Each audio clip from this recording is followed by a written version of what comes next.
Check 1, 2. We are now live and ready to start trading. We are seeing unprecedented volume coming through on the open, shifting our short-term outlook.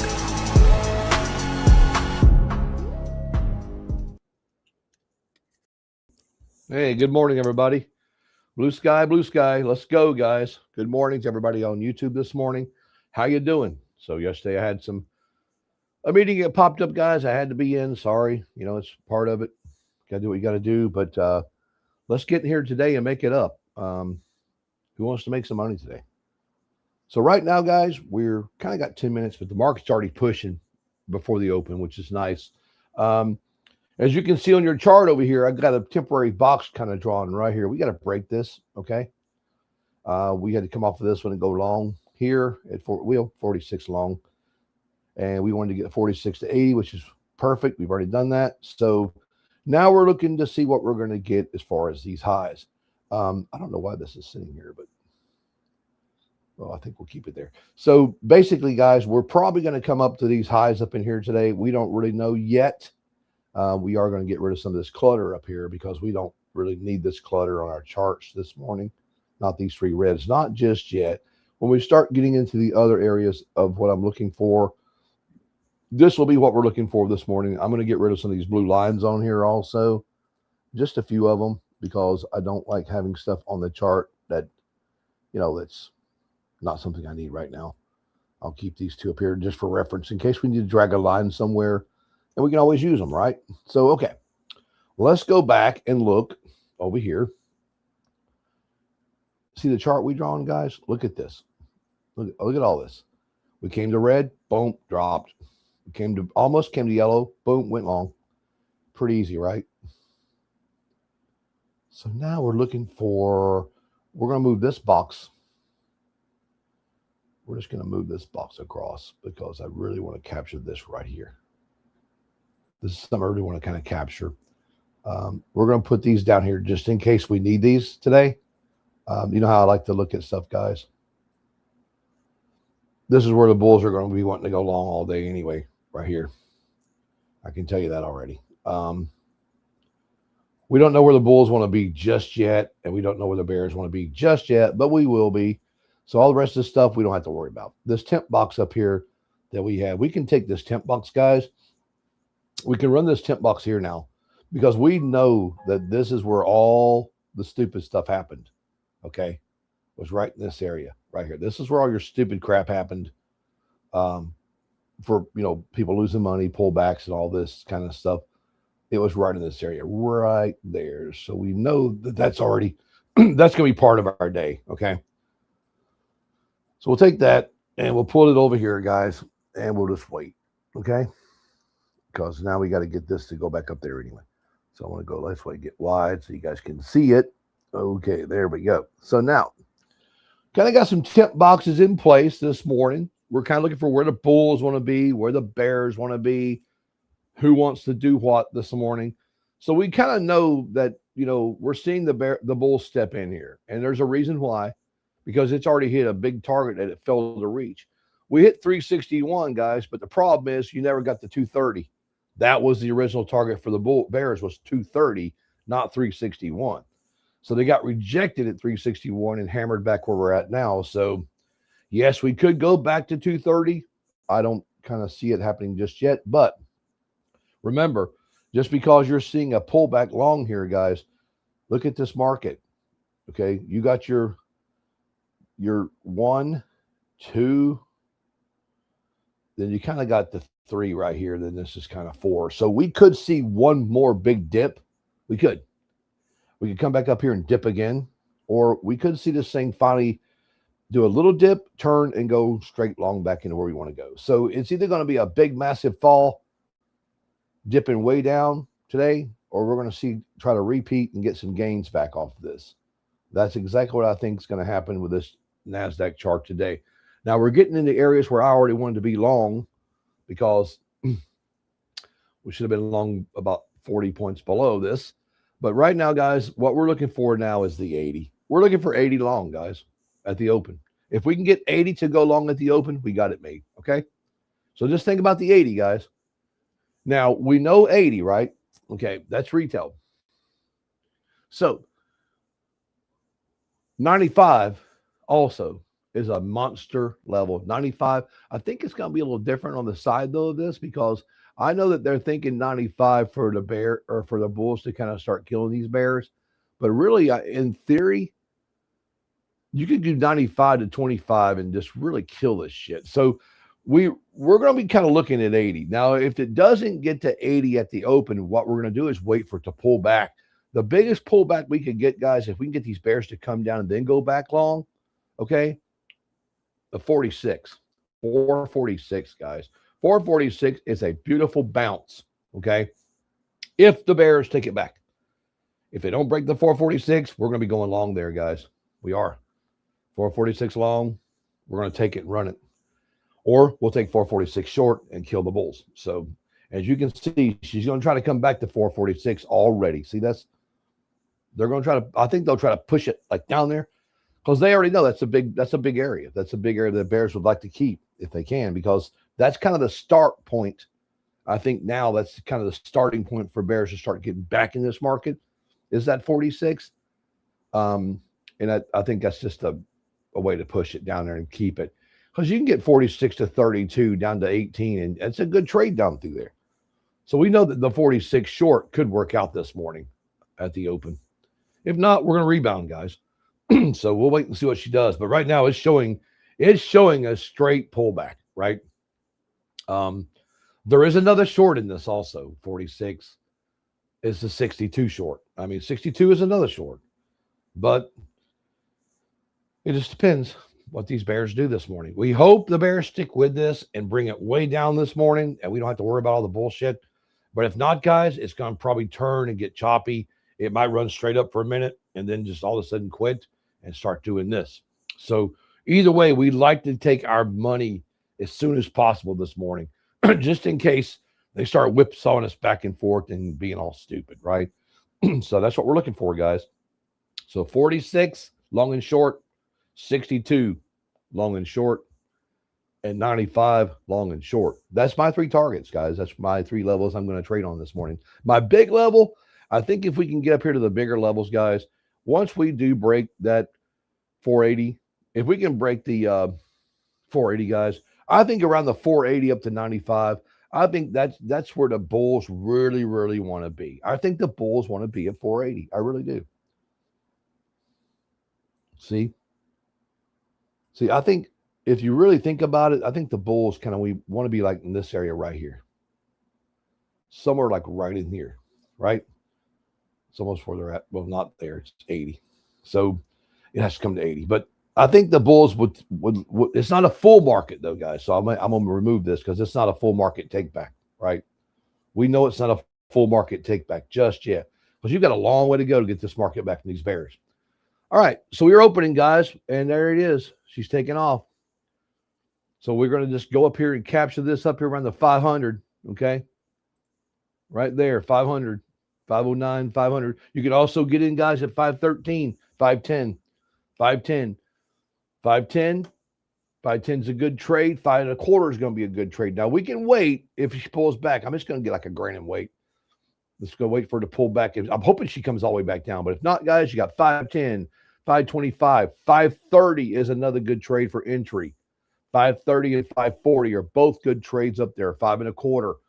So right now, though, 510 is going to be the good one on the pullback. 510 is a good trade on the pullback, guys, for a long. If we can get the longs to hold at 510, we got it made. If we don't get them to hold, guess what, guys? We just take some money out of this and we wait for it to come back to about 495. 495 long. Okay. 495 long and 510 long. That's your two longs right now. Okay. So we're going to wait until she comes back down here. Look at this. That's beautiful. Now wait. See this? There. See that 95 up there, guys? Now, if they don't break this 95 up here, guys, we're going to push down, right? So we know we're going to push down to 80. Remember 80? Remember 80, guys. 80 is that same pullback. At 80, you can take the 80 long and get that also. So remember, that's what they're trying to do. They're trying to get the 80 long, or they're going to try to get this 80 long, or they're going to try to get this 95 long. 80, 95. Remember I told you that? So we're going to get like a grand here, maybe a little more, and we'll see what she does. There's $2,000. I'll take that. I'll take that. So how do you know when to take this, guys? If it don't break the 14, If it doesn't break the 14, we got to take our money. If she don't hold 14, we got to keep it, okay? She held 14. Now, if she don't hold the 31, we got to get out. If she don't hold 31, we got to bail, okay? If she holds 25, you're fine, but she's got to hold 25, 31. You got to hold 25 and 31 to make this work, okay? 25 and 31 are entries going north, okay? 25, 31. 25, 31, and 14 are all entries going north, guys. And of course, 95. So we'll take this. Hey, I'll take $3,000 early. Let's go. $3,000 in 2 minutes. Perfect. Perfect. Now we wait. We're going to wait, guys. We're not going to get back in this until we either break 95 or 500, or we want to come down to like 74. Okay. But remember, if she gets under 80, she could come way short on us. But I'm just going to wait here because we don't really know if she's going to break that 80. If she don't break 80, guys, she's going to stay long. See that? See how she's not breaking the 80? Kind of holding 80, right?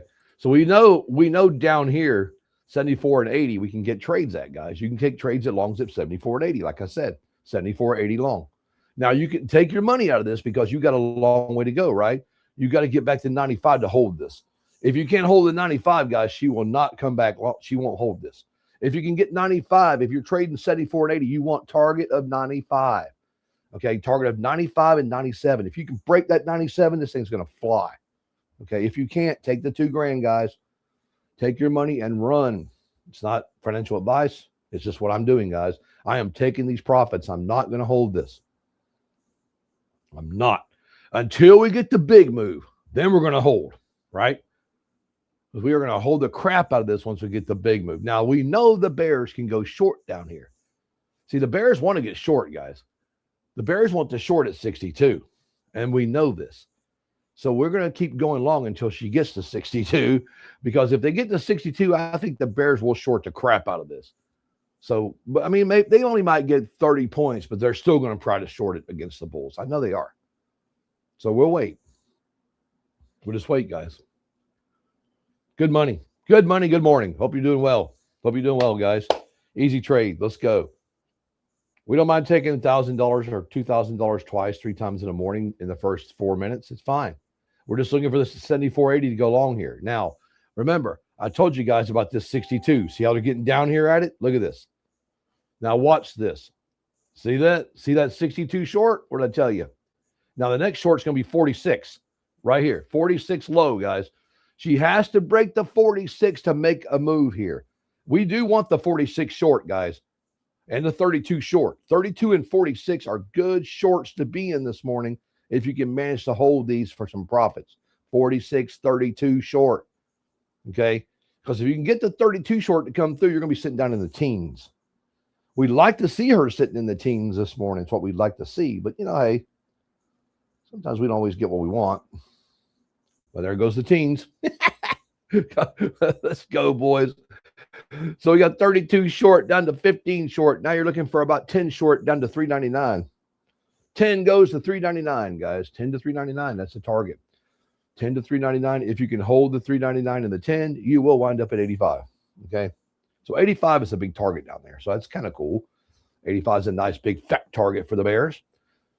Right. And I think what we're trying to do, guys, is we're trying to go to 399, 385, and 374. So right now we're looking low down there at the bottom of 374. And I just got 5K. Hell yes. Let's go. Come on. Let's go, guys. Where the big trade is, guys, is 11. 11 south, man. If you can manage to get that 11 and hold it, that 11 is, if it repeats at 11, guys, you're going to make a killing here. Okay. But you got to watch that pullback. Just wait till she gets back down there, because 11 is a good spot for them to drop this market big time. If they can take 11 and sweep the shit out of this, guys, what you want to do is you want to look for 11 to come down to about 98, guys. Once it breaks the 98, hold on, okay? That's what you want to do. You want to hold it once she breaks the 98, but you got to pass the 11, guys. You got to pass the 11, okay? So there you go, $5,000. Let's go. Who's with me? Anybody trading this? Anybody with me?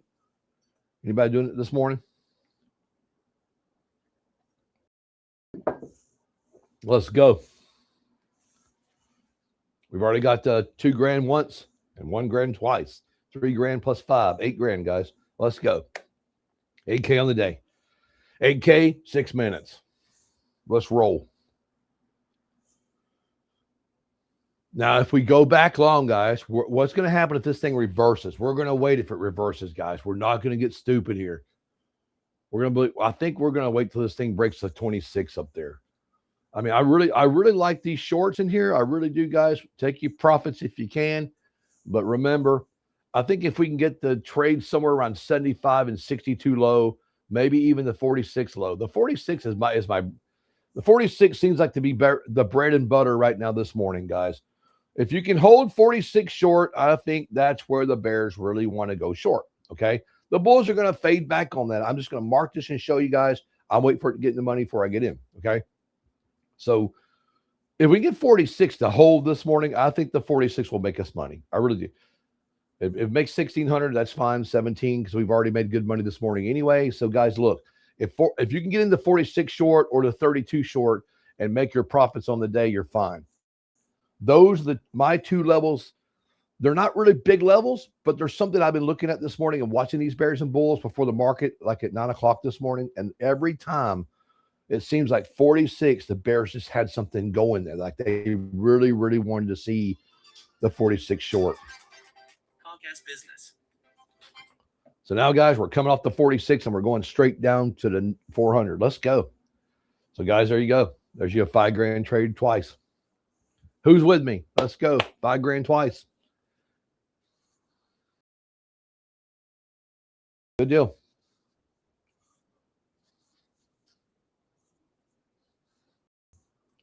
Yep.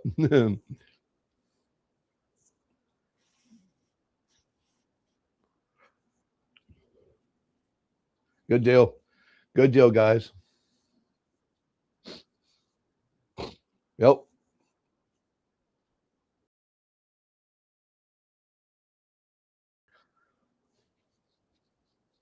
Good deal. Thank you, man. That's awesome. Thank you. So, guys, yeah, if you guys are in this trade, thank you for being in the trade at 32 or 46, man. That's a bread and butter trade. This is great. If you're looking to get short again, guys, it's 398. It's going to be 398 short, or it's going to pull back and you can go 10 short. Okay, 10 or 11. You can go 11, 10, or 398, whichever one you want to do. But that's what we're trying to do. We want the 398 to gap all the way down, guys. We want it to gap down to 88, 85. And we want to see that gap to 85 run down here and touch the touch the 74. So if you can get those trades in there like that and hold it, you can hold this 85 right here and get to that 74. That's a good trade, man. That's 20 points down. Let's go. See my little marker box down there, guys?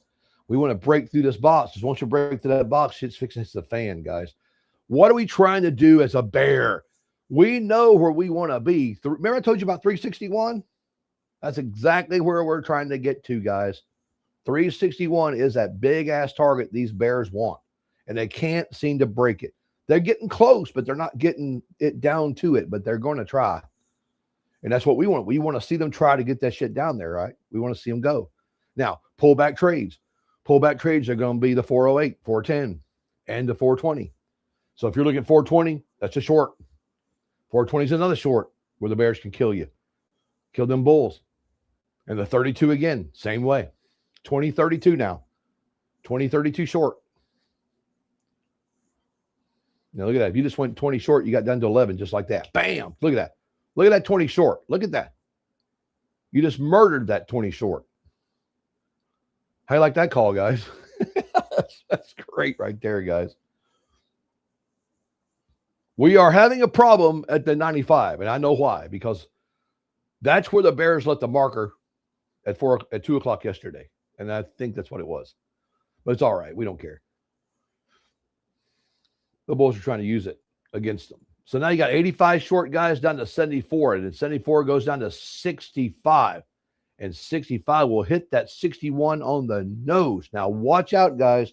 We get down here. As you can see, this blue box right here. Remember, I hate to say this too, because every time I say it, it happens. What happens down here when you hit the blue box? Does anybody know? What are we looking for? Well, we are looking to break it, right? We know that. But what normally happens when you get down here in these areas of these big lows. I know y'all know, all right? Except the big R word. I'm not going to say it because I don't want it happening. So there's a 61, guys. 61 short.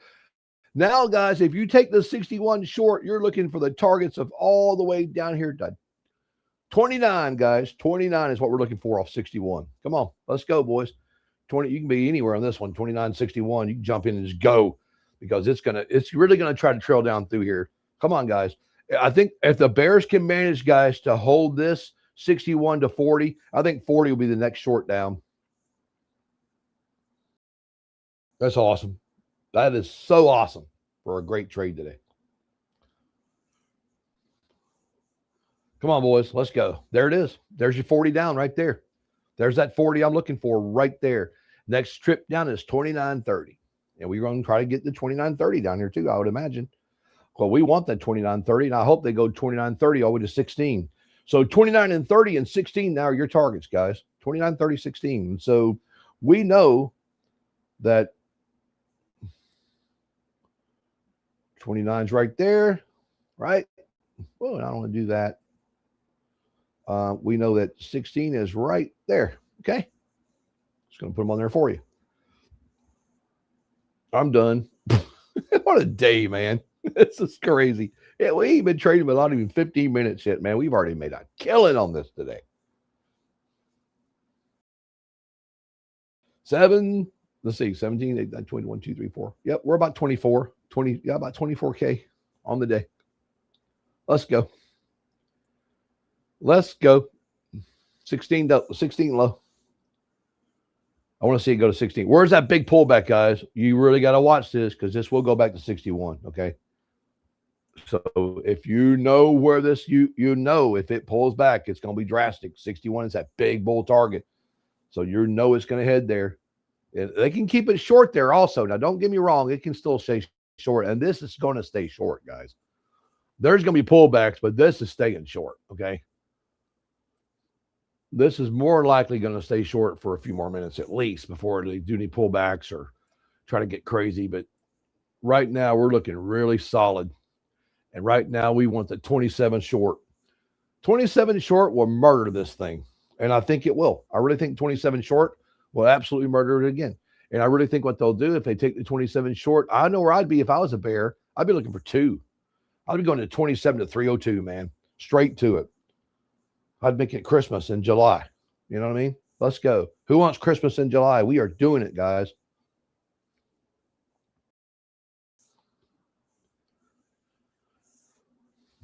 Christmas in July. Come on, 2. We're almost there, man. Can we break the 2? I think we got to it. We actually hit the 8.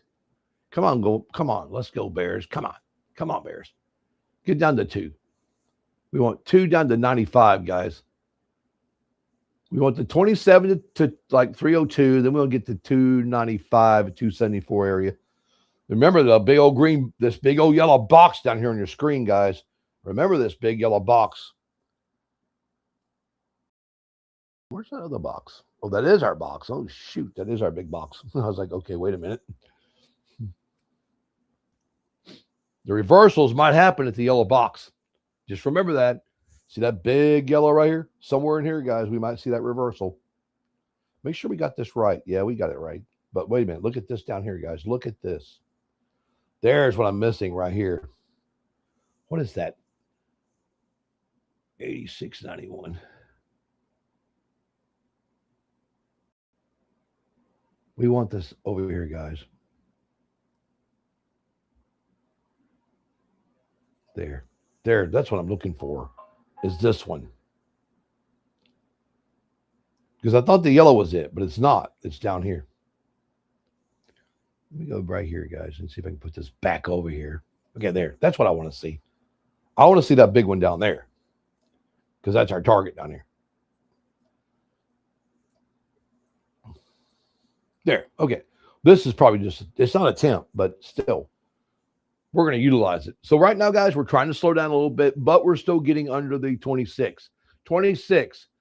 You're going to see the bulls are trying to play here to try to get a little bit of something going. It's not working. It's pulling back again. coming short again, guys. Coming short. Bears are trying to come short again. Here we go. I want to see this guy get to that 302. There it is. Come on, there's a 302 right there, guys. We just tapped it. Now, can we get down to 95, 96 off the 302? Okay. I know you guys are killing this market today.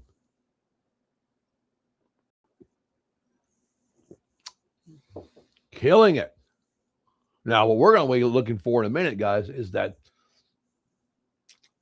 if we get the reversal, which we could, but right now I don't think it's going to happen. But if we do get it, guys, we're probably going to be looking at it to come way up another 60 points or so before we actually take it. The good one, though, is probably going to be here. 27 is probably going to be that damn reversal this morning.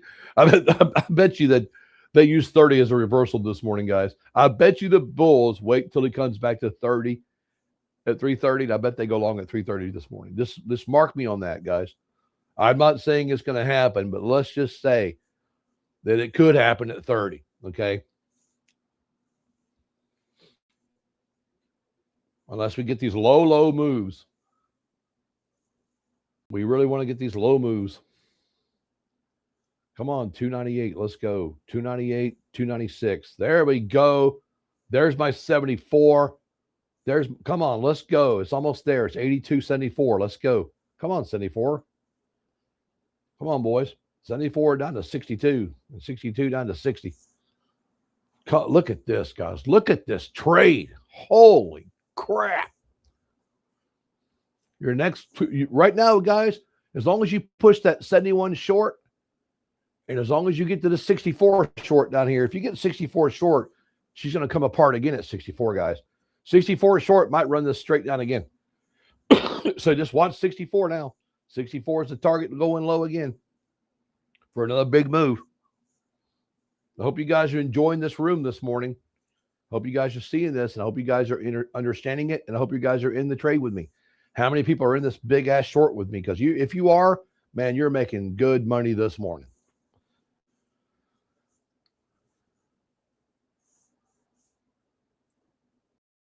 Man, I just know these bears could get this done. Come on, 208. Man, let's go to 208. Holy smoke. I see things at 208 that could really be fun, real fun. Let's go, Bears. Come on. Let's be Bears. Come on, Bears. Get that down here to that 61. Let's go.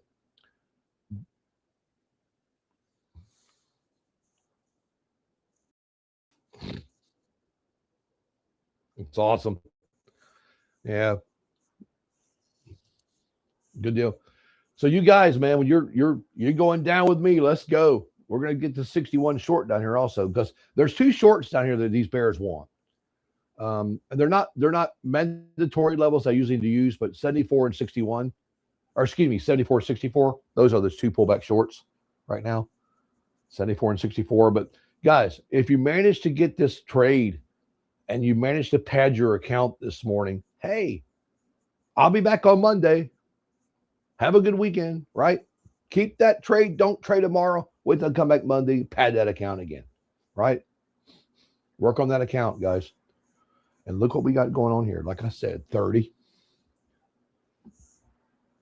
Let's watch and see what the bulls do now. Now, just because we're pulling back doesn't mean the bulls have the market back, right? This is a common misconception in trading for people who go long. And they think, oh, yeah, we're going to get it now. It's going to go back up. This doesn't mean anything. This doesn't mean shit, guys, because it is pulling back, yes. But do the bulls have the market? No, they do not. Now, can we get the market back in a few minutes? Probably so. We might see a bull run, but it's not going to be yet. Not yet. I don't think they're going to try to bull run this until the bulls get the actual target they want. And that target for me would probably be either a lot higher or a lot lower. Because for me, if I'm a bull, it's probably going to be 30 to try to get something started here. But do I really want to cut out a trade with the kind of money I've got in it just to try to get 10 points? I don't, right? Now, if we get to 30, we could get more than 10. We could get 30 long to 60 long for 30 points. But, yeah, it's all right. I probably will cut this trade if it breaks if it comes up there, because I don't want to, I'm just going to go ahead and take all of this, or I'll scale. I should probably just scale out of this. So what I'm going to do, guys, is just come down here and go ahead and take everything out of this except for 2, or maybe even 1, right?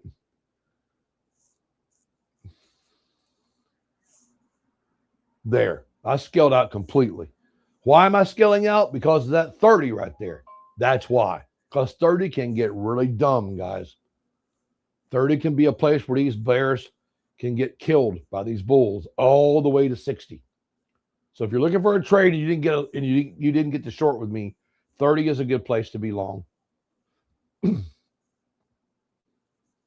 Just take the 30 and hope to get to the 60 hold up here. Or remember, the 46 also was that short. So see that? See that, guys? See how this works? We know that we're going to get up here, right? I can hold this trade until it comes all the way back to the 19 if I want to, but I'm not going to. But I really would like to see it come all. I'd like to see the bulls get to 95. If they can get to the 395, yeah, I'm going to cut this one. If the bulls get back up to 395, then I'll think serious about going long. But not until then. Just not happening. I'll just take the 46 short again. 46 short, 32 short, all those shorts going to come right back. But now we are cornering the side of the market where, guys, it's almost 10 o'clock. So now we know if these bears don't push this back down, what happens? We're liable to see a bull candle. And a big bull candle. Because think about it. You see this right here? You see this? Right there? The bottom of this wick? Right? Do you see the top of that wick? Right? What are we looking for? Okay, what are we looking for, guys, on that top and bottom area? We got to break that shit, right? The bears got to break that low if they're going to hold this. You got to break this down here to be a bear if you're going to keep this market today. Bulls know this. So see what the trend line, well, see my arrow's sitting 82? Okay. So we know at 10 o'clock is what? 6 minutes away, right? If you get a candle that don't come way down into here at 10 o'clock, and these bears are sitting way up here at 10 o'clock, guess what? Bulls are going to see that advantage point, take that next candle that's going to open right in here somewhere and run it. Okay. It's almost a common factor. They do this. It's just the way the markets work, guys. Your candles tell stories. Your candle can tell you what's going on. If the candle starts coming low back into the bear side of the market, the bears are trying to stay away from the 10 o'clock move. They got to be down here, guys. They got to be down here at 10 o'clock, somewhere between this line and this line right here. The box in this, okay? They want to hear, because if they can get, see how they're coming down? So if they can get down here and the next candle opens, boom, right? If it don't, they get up here, it's going to open in reverse. So this is kind of stuff you look for when you've been trading a long time. Times play a factor in your trading, okay? You've got your 10 a.m., right? Your 2, your 10, your 2, your 6. That's your 4 hour chart, you know, the changeover on the 4 hour. You've also got the 1 hour you can look at, right? There's a 1 hour change over there. So remember, guys, look at your higher time frames sometimes. Don't just look at one chart all the time.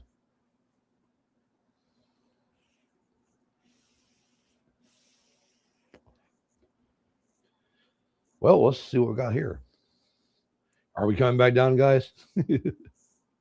I was actually going to wear something really cool today, guys. You guys see my PBR shirt, right?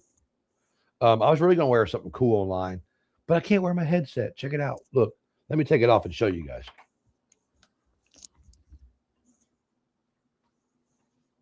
Now, do you guys see my hat? What do y'all think about my hat? You like my hat online? It's pretty cool, isn't it? Yeah, this is my Tim McGraw edition. So anyway, I was going to wear this for you guys today, but, you know, I got to wear a headset that don't fit under a headset. So there we go. We know why I didn't wear it, right? So anyway, you see my hat. So this is the hat, the pictures for the blue sky. This was the same hat. So it's kind of cool. Anyway, guys, I just wanted to show you this, but I'm going to start wearing my hat. Sometimes I'm going to wear a bandana. We're going to make it fun in here, guys. Fun with money, right? Make money and have fun. Anyway, that's what I wanted to say.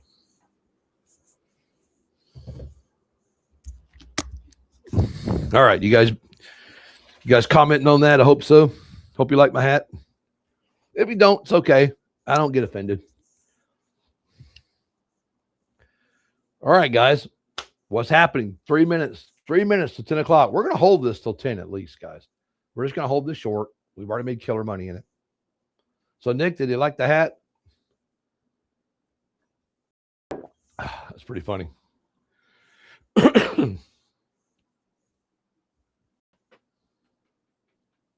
Come on. Taz is trying to come to me. He's like, look at me like, hey, man, what's going on here?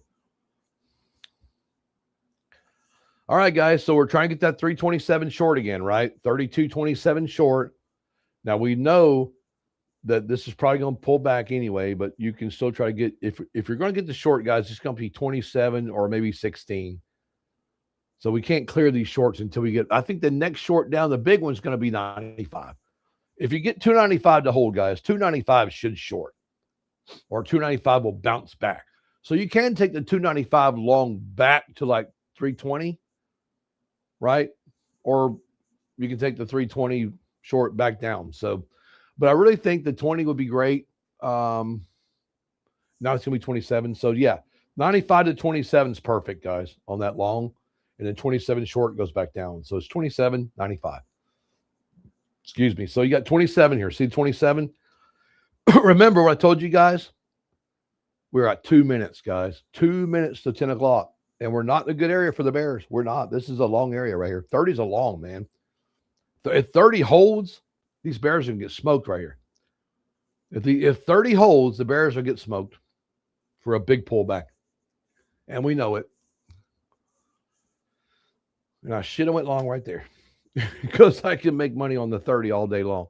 But we'll wait. I'm still short, guys. I'm just holding my short to see how it pans out. But yeah, we're coming up through here at 43 now. Probably going to be 60 as a target. So let's take this right here, guys, on this freaking $2 grand here.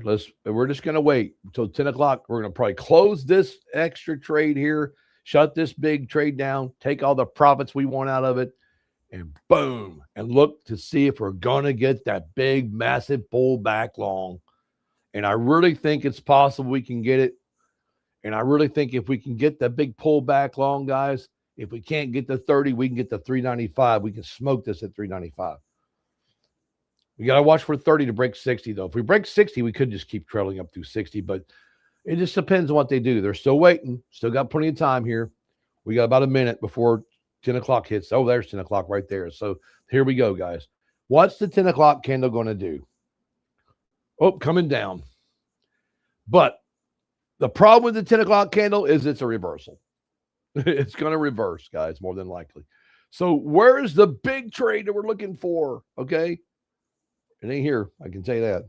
Just wait a second, guys. Let's go look at this because we know the pullback is going to be 61.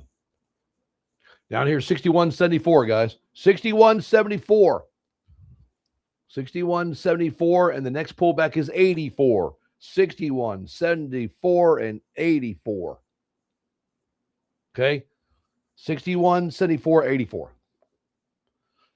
If she breaks, guys, if she breaks the 61, we cannot be long, okay? If it breaks the 61, we're going to kill ourselves trying to go long. We can go long at 61, but you can't. If it breaks the 61 and gets under it, guys, it could be dangerous. But we see this happening now. I told you these bulls were looking for the 30, and they were. They smoked the 30 to the 60. They took the 61 long, and they're going to try to do it over and over and over until they smoke this completely. So what we're going to do is make ourselves useful right here. Oh, crap. Let me out of there. I was just trying to get that pullback. So we're back to 80. So 84, guys. Remember 84? So, guys, your longs now you're going to be looking for 65 and 74 and 85. So 60, just say 65, 75, 85. I don't know why they're 10 points apart, but they are. It's kind of weird. kind of lines up weird this morning. So you got the 85 long, you got the 98 long this morning. You can take the 98 all the way up to the 11. So we know 98 goes to 11. So if we can't, we can get the 83 to 98, 98 to 411. That's fine. The big long, I think, is going to start right here, guys, at 97. I think 97 is a huge long. I think if you can get 97, I think 97 will smoke this shit. I really do, guys. I think the Bears really want to smoke these. I think the Bulls want to smoke these Bears at 97. I really do. I think that could be really catastrophic for Bears, 97. They could really push this market here. These Bulls could really push the market at 97 if they wanted. So we'll see if they do. But look, hey, $6,000, boys. It's almost, well, $5,000. $5,000 on a reversal trade. What about that, guys? Remember what I told you about looking at that 4-hour chart or looking at the charts and saying, wait a minute, is this thing going to reverse? Look what happened. You see where they went? You see what happened here, guys? Look where it opened at. Like I told you, it has to be down here. If we open up here, it's going to go long. See, we opened up in here and we went long. Easy read. That is an easy read. People focus too much on looking at charts and trying to figure out all this crazy stuff. You don't have to, guys. It's right there for you to see, especially at 10 o'clock every single morning. This happens on the 4-hour candle. If it's not coming down to breach the other candle, if baby candle is not reaching mom at the 10 o'clock open, it's going to reverse. And we called it perfect. We called the reversal this morning about 10 minutes before it ever happened because we've seen it. We knew the areas they were trying to get, and I called it at 3:30, and guess what? It was actually 3:16 to 3:30, but we called it at 3:30, guys. We could have gotten 3:30 and killed this. But it's all right. I wanted to get the other money out of it, so we're good. So now what we're going to do, guys, is we're going to wait. We're going to see if we can get back up here to the 97. 97 to 11, 11 to 15, and get back to 20. We're looking for 420 now. We're trying to get to the 420 here, guys. But 97 is that big push. If you can get 97 to hold, man, you're going to be up there 450, 460. This can run 50 points, guys, right here. 97 can run 50, 60 points, man. It can absolutely fly. But we got to get these ridiculous Bears out of the way, the ones that keep wanting to go short on us.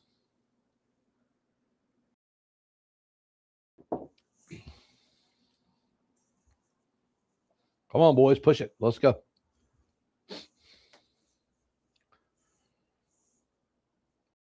We just need to breach these targets, man. We need to get this 97 to come here, hit 411 and 411 to 419. We need 411 to 419 is what we really need. You see this right here, guys? We need this 419 right there. And we need to be setting right about, I think it's 11, 12. They're so close together you can't see them. I think it's 11 right there. Somewhere. It's 11, guys. We need to be 97 to 11 and 11 up. That's what we need to be. And we need to breach that 11, guys. And we need to take 11 to 19. That's what we need to do. We need to get past this blue box right here. See the blue box I just drew? That's the one we got to get out of, okay? We got to get out of that blue box.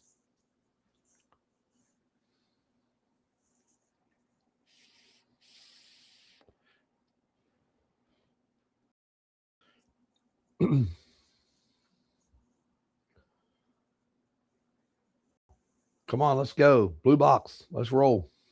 Let's get out of here. Come on. Get the 19, guys. 19 pull back to 32 pull back. Let's go. Look at that, guys. What I'd say about the 97. Come on. Let's go. Let's go to 32. 32 to 46. And what we're really looking for is we want to see this thing go all the way to 63. We want 63 because we now know where the bulls want full market control. Now we know where the bulls want market control. And where is that going to be, guys? Right here. Right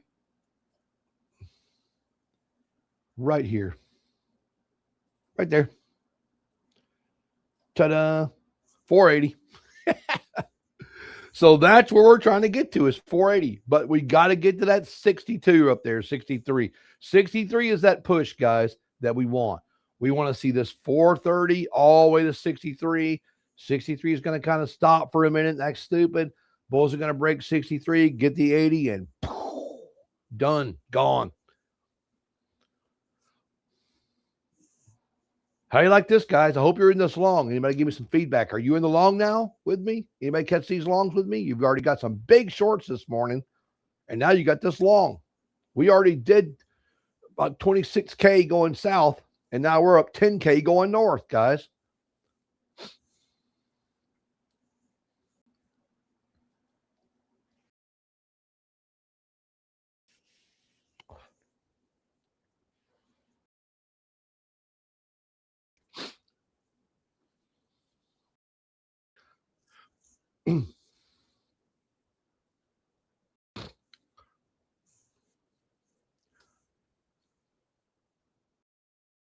Yeah, that's good. Well, we got a new person named Amy. Hello, Amy. How are you doing? Good to meet you this morning. So, guys, 47. Well, what was you saying?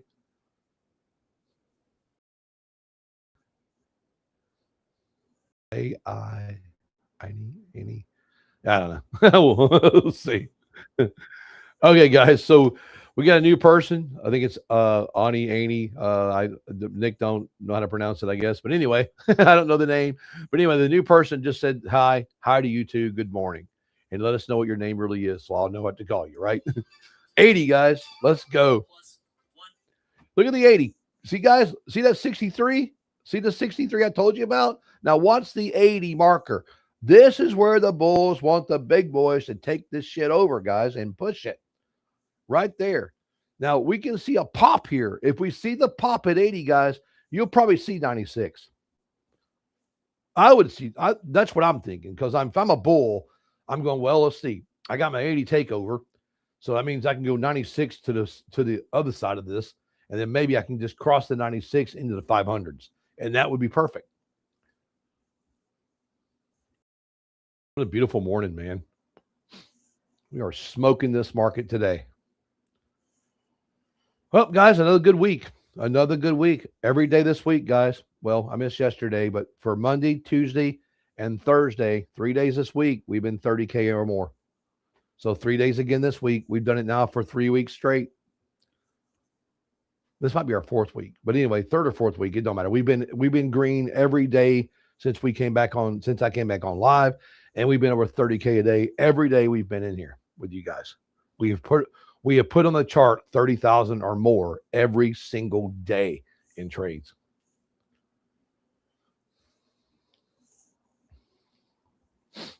And 7 and 8 are my best trading numbers. I like 4, I like 6, but get in and get it done. We already know where the targets are, so we don't have to worry about the risk. There he goes. Look at this. Look at those bulls trying to push that, guys. See them pushing it? Look at that push right to 96. Let's go. They got 96, guys. They pushed it right to it. Right to 96. It's hilarious. Well, no, it's 90. It was 94, 95. Excuse me. I was off one tick. It's 96 is the target, but they went to 95. But that's fine. They're going to get 96. Let's go.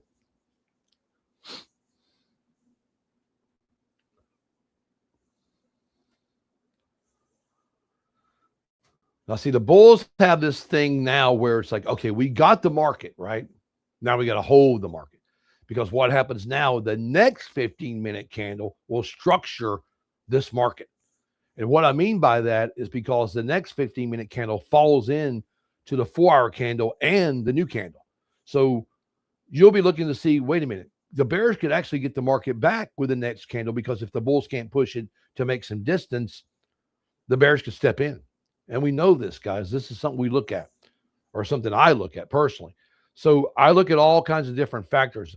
Even though we see a massive, massive buy wick on this thing, it is possible that you get to come all the way down halfway on a pullback, a bear step in and kill it again, take it right back down. I mean, it's possible.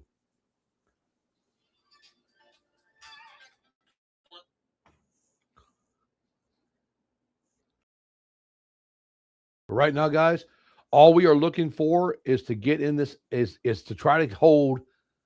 We want to hold the 80 long, or you want to get those pullback trades at 60. 60 and 70. If you can get pullback trades entries on 60 and 70, you want to go to 80 and push, okay?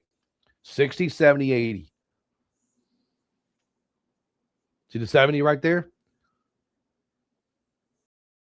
That 70 is important because 70 has to breach to get back to 80, guys. So we know 70 is critical to make it work. See, coming down to 60 now. There's another one right there at 60. That's a 60 long. We're going to wait, though, because it's just not working out right now, guys. They're still trying to come short with this. I think if the bears break 50, they're going to try to pull it back a little bit more. Now it's going to be like 48. Now it's going to be 47. 47, if they get the 47 now, they'll take it back. If they don't breach the 47, guys, it's going to stay long. Okay? If it don't breach the 47, it will stay long, and it just did. See that? Right back to 60. Right back to the entries at 60, 70. Because if you're looking for entries, guys, it's 60 and 70, unless we pull back down now to 50, because we got the 47 marker. So you see that 60 there? If you got 60, you went to 70, you got 10 points. That's perfect. If you can't hold it, bail. That's what I'm going to do, right? Well, I'm not now. I'm already in a trade, but that's what I would do if I was just trying to look for a trade. But 70 goes to 80. So if you get in 60, hold 70, you're looking for 80. If you get 80, you're looking for 96. Now we want to see them breach 96. But the problem is we're going to have to come up here, guys, and we're going to have to breach the 95. Now, what we're going to do is I'm going to show you guys something. Well, I'm not going to show you. I'm just going to tell you, okay? This is going to be funny, too. Okay, so now, guys, we are looking to try to get past the 91. The 91 and the 95, okay? But we know that, let's see, can we go? Oh, let's see. Here, okay, here we go. Okay, so now we know the bears are trying to come back at the 80. The bulls are trying to stay up here at 90. So 89, 90 is where the bulls are trying to actually make some traffic problems. Now, these are not levels. These are caps within caps, guys. So don't mark these on your charts because I'm going to call these really, really, really fast. So now you know the bears have to breach 75. See the bears trying to breach 75? Now the bears need to get 73. If the bears can't breach 73, guys, they're going to stay long. They just breached it down to 66. Okay? So now once the bears come to 66 and try to breach it short, a little more, right? They'll come down to like 58, 57, which they just did. Now, they'll pull back up here, and they want to go now to get back to 74, 70, 74, okay? This is what they're doing. They're just playing dumb little games, right? Now, I don't know. Let's see if I can go over here to right here. Do you guys see this chart?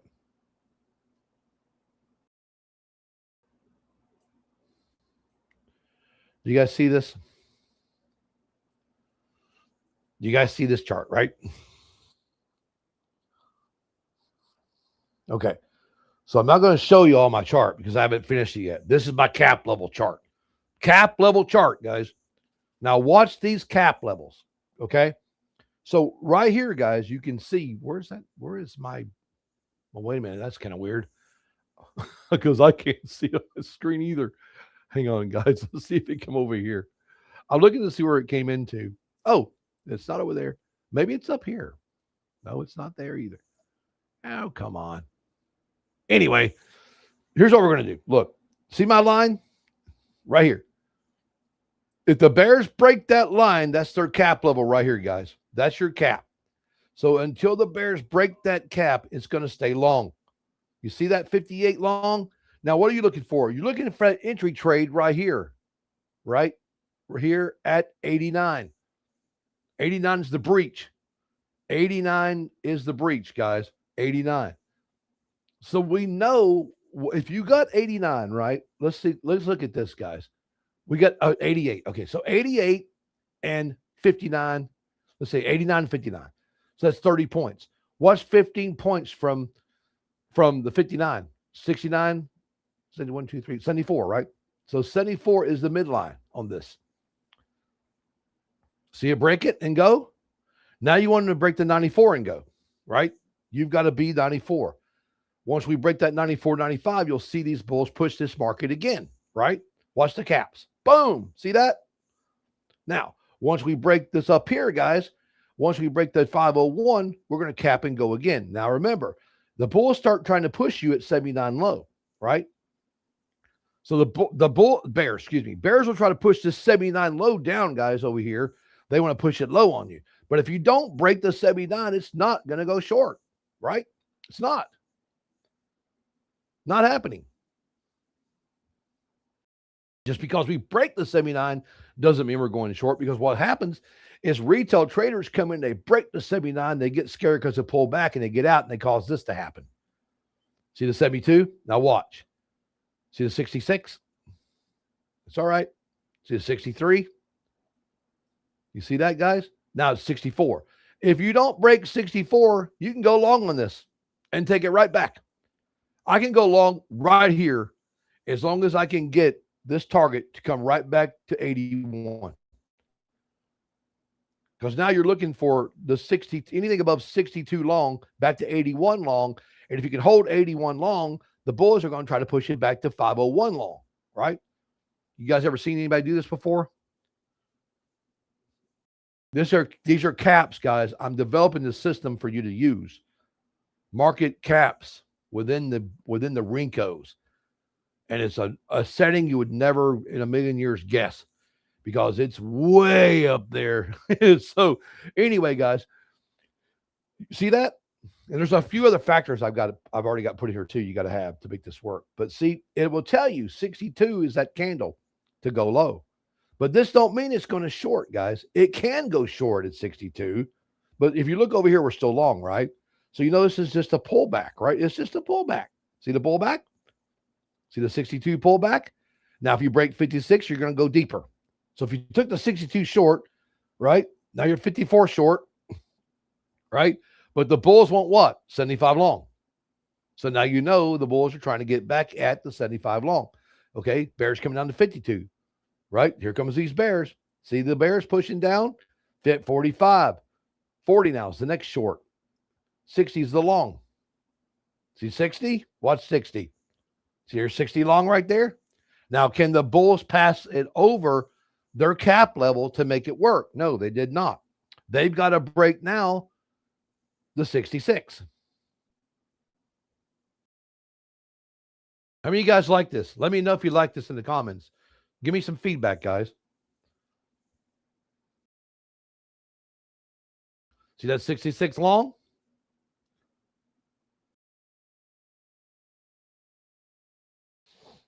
Look at that 66 long. Perfect, right? 66 back. This works on really slow markets too, guys.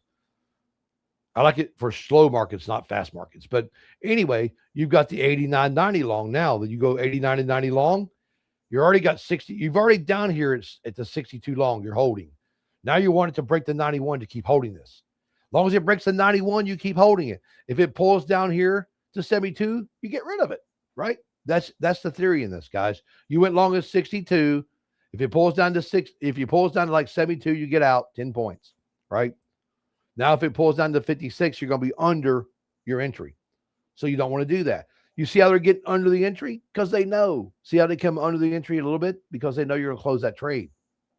They know you're going to close the 62 entry because you're using stop loss, which we don't use. We use stop gains, right?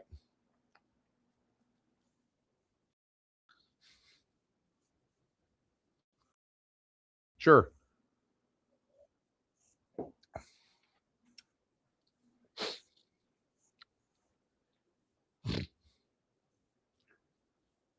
Later on, guys, if you're a BluSky trader, funded trader, you make it the funded, we are going to start doing something with the funded traders. So the funded traders have access to certain things that I use to help you with your career in trading. And that's how it's going to work. You have to be a funded trader to get it. And of course, you'll have to sign some agreements because you can't pass it on to other people. Right. So it's probably going to be a chart that you'll be able to watch and learn or watch and use in a certain room. So you won't actually get it. You'll get the chart on a screen to watch, but you'll be taught how to use it, guys. Okay.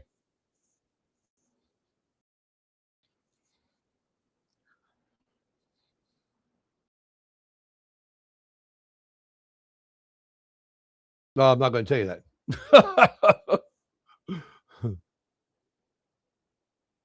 Yeah.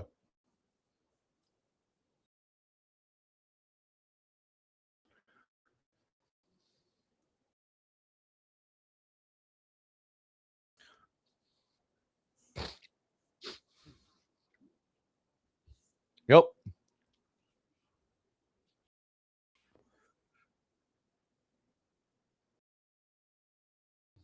Yeah, I mean, guys, we can figure out ways to do.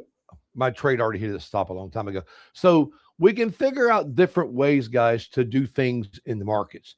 And for me, I like to see what things are going to happen. Like where are the bulls at? Where are the bears at? What's going on? The way I think, guys, is kind of strange. Like I'm a techie kind of person in the market. I look at all kinds of different ways. Hey, what can I do if I see something that I know that happens all the time? What can I make to see it again? And that's what I did with this cap levels. The cap levels, I made these because I want to see where these bulls and bears are sitting between two levels. And usually it's like 20 to 30 point spreads. They sit between these two levels and they play.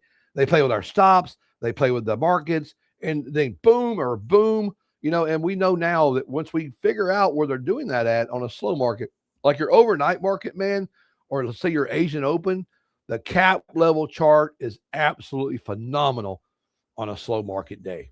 It is. You can absolutely kill the markets with it. But we'll get more involved in that later, guys, as we get some more stuff on here, okay? Now, another thing I want to show you guys that I'm working on, if I can get it to come up, let's see. Well, I guess it's supposed to already be on the chart, but I don't know where it's at, but we'll see if we can find it, guys. I want to try to put this on there. What?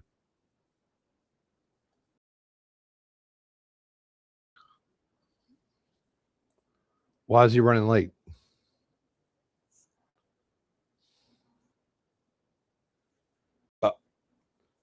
Okay, cool. That's fine. I'll get off. He's supposed to be on 10:30, so I'm probably gonna get off at 10:30. Just tell them he'll be on in 10 minutes. You know what I mean? Well, I know I might stay on to 11. It's already 10:30 anyway. Okay, guys, so I'll stay on 10:40 probably until he gets here. All right, guys. Because he usually comes in and talks to me until 11 anyway. So, all right, guys, we are still trying to get this market back for the bulls, right? We're still trying to get the 80 marker, guys. 80 markers where it's supposed to be. That's what we want. We want the 80 marker. Can we come up through here and just tap this thing again? But now the bears, see, are playing those little games again. They want to come down. So now you might see a market start doing the sideways move here for a minute because we have really slowed down in momentum this morning because we failed as bulls to keep the 96 in 502. We got those 500 target I told you guys about, though. We did hit the 96 500 like we thought we were going to. But now you're going to be playing in that stupid little range of, are we going to go up or down? Up or down? And that's exactly what we're going to do here now. We're going to be watching these markets play dumb little games. So now we can see the bears are trying to push this back down here, right? And the bears want to try to get this, the bears would like to get a 10 short again down to about 98. So 10 short goes to 98, guys. But now the bulls might want the 10 long here. So we'll wait and see. Because it's going to be 10 long or 10 short. And then it's going to be 21 long, 21 short. See, the ultimate goal is to try to get back to 33, 32 for a bull.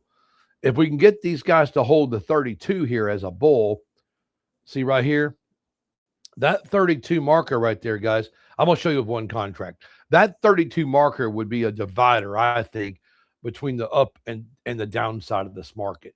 So if we can get the 32 to kind of hold up here and get this to go to 48, 50, I really think the bears the bulls might put more trades in at 46. They could add a contract at 46 maybe.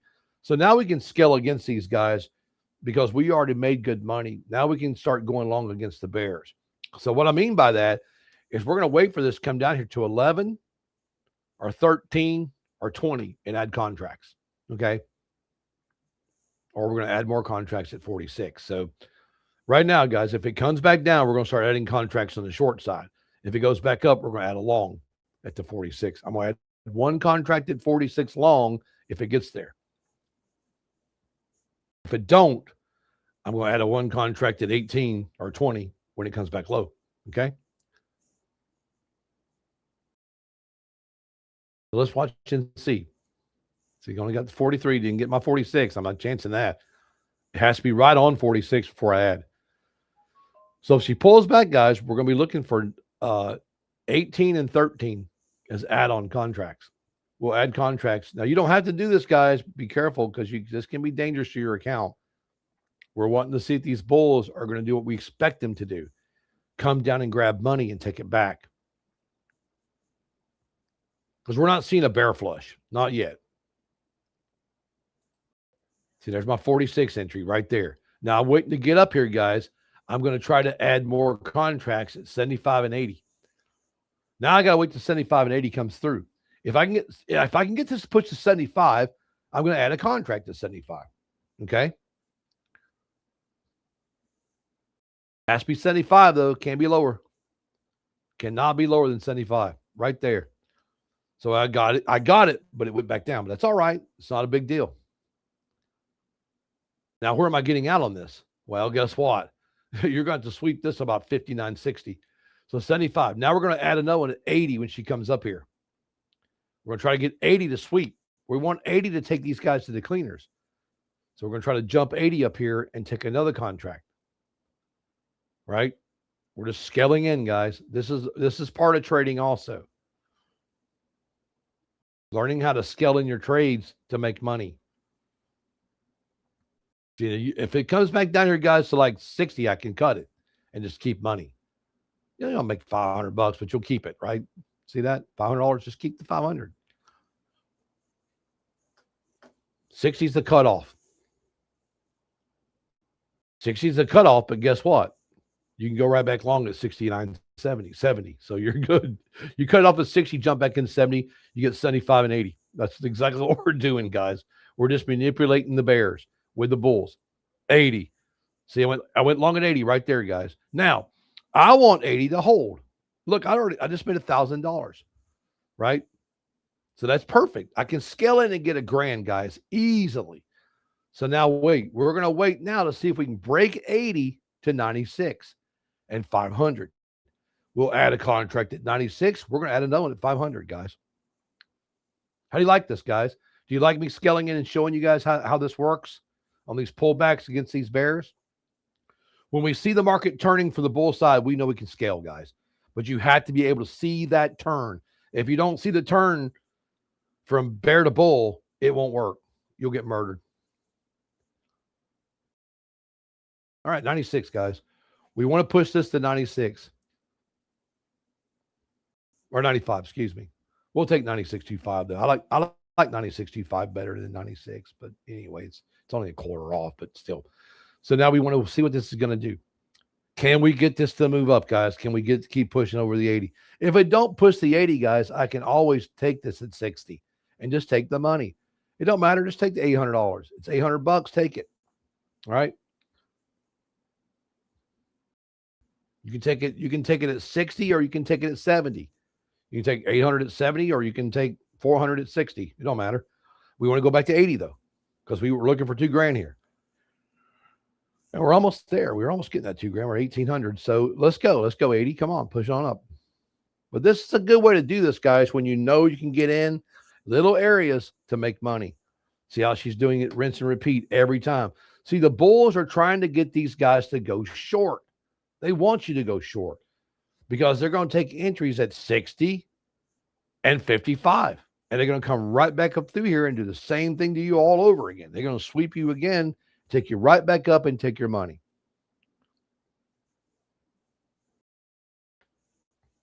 Happens all the time, and it's happening right now.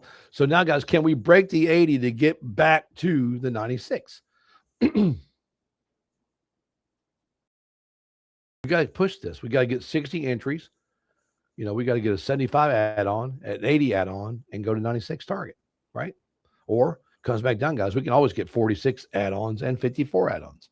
We can add contracts at 54 and 46 and still go up and beat the bears. It's craziness.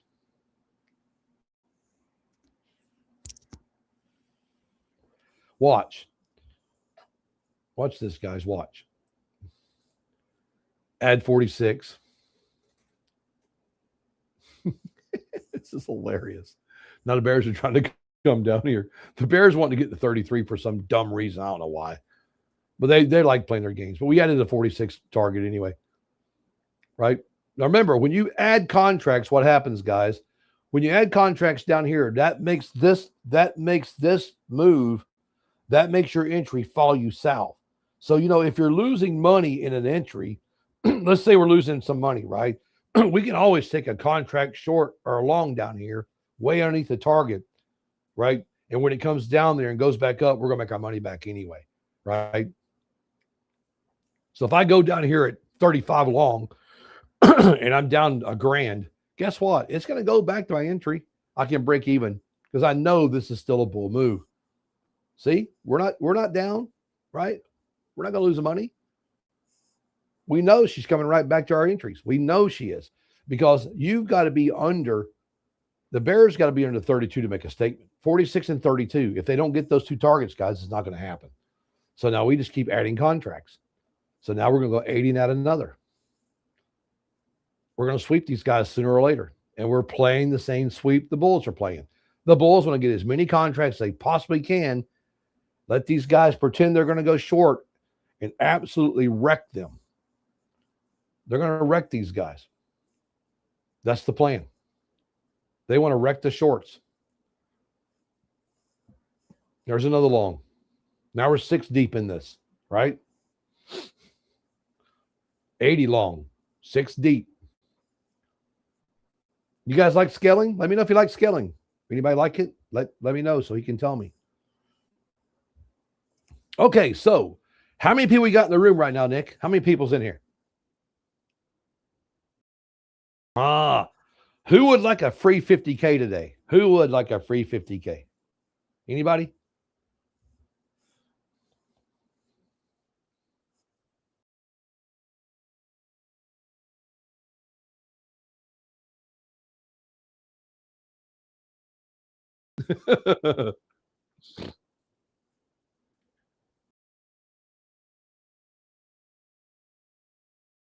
Okay. I'll tell you what we'll do, guys. I'm going to make it a little hard, but it's not too hard. I want to know where the Bears will take the market today. What number down low should I tell you? I'm going to give you a hint. It's under 360. Okay. I'm just going to give you a hint. So whoever gets the closest to my number low, and you can look and find it if you know what you're doing. You can find this number, guys. So where is the Bears wanting to get the market back today? Okay. All right. And I already know the number. So we're going to start it, and you've got, let's see. Yeah, we'll give you about a minute, I guess, because, yeah, just look at your stopwatch there, Nick, and put a minute on, and let's let them guess and see if they can figure it out. All right, guys, if you can figure it out, we'll give away exactly 3 50Ks. 3 people can win today, okay? 3 of you. So on your mark, get set, go. Who wants to get that number? Come on, guys. Who can do it?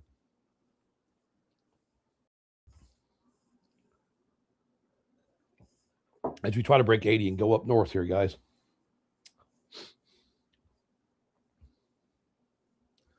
Nick, I'm sure those numbers are flying on your screen.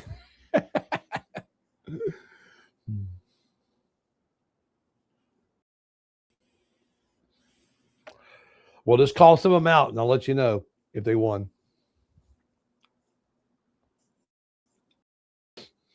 All right, 80, guys. Got to push the 80. Come on, guys. You can find that number. It's on your chart. You just got to search for it. And you should see it if you're trading the right charts, right? If you're looking at the right chart, you'll know exactly where that candle is. This is going to help you learn it. I'm going to tell you after and why. Okay?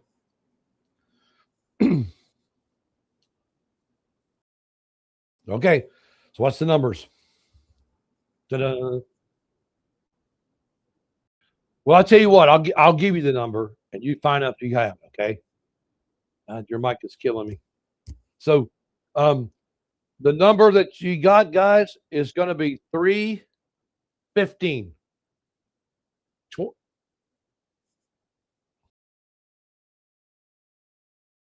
There you go. It's 315. Yeah, that's the right number. 315 is the number I'm looking for, guys. So if you got 315, you are a winner. The first three that got it, get the accounts.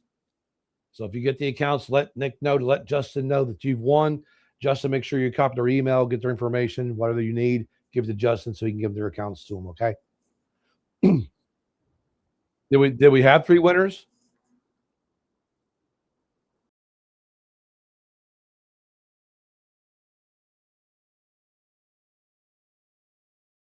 That was very close.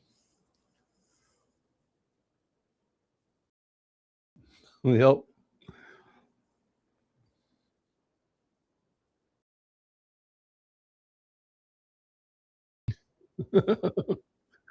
No, we've already called the number.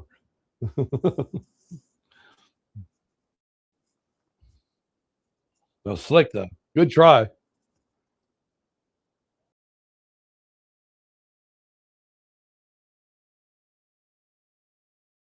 All right, cool. Well, we might do another. Since we only gave 1 account, we want to give 3 away. So we'll do another account giveaway here, guys, in just a few minutes. Okay, we'll figure out another account giveaway. We'll do one more. How about that? Anybody want another shot at something? We'll give another shot to you guys.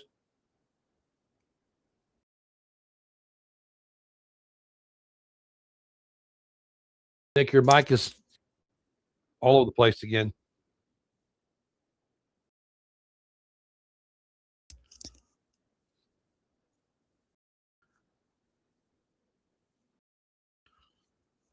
All righty.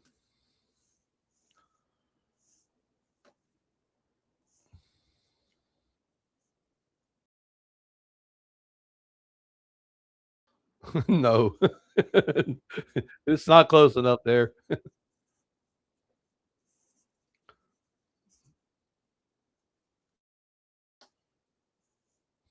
All right, guys, we need to get back to 80 here again.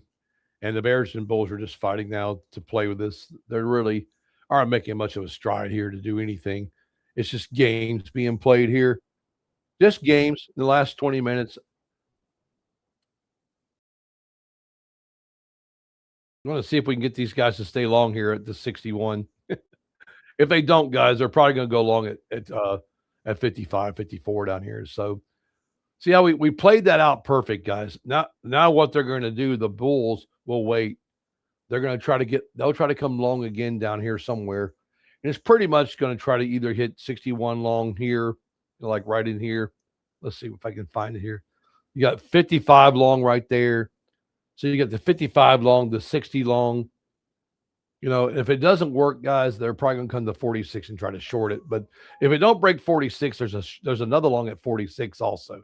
But if you get under 46, this might get dangerous, because 46 was that big number this morning that we were looking at. Remember 46 right here? See this short they're doing right here at 46, guys?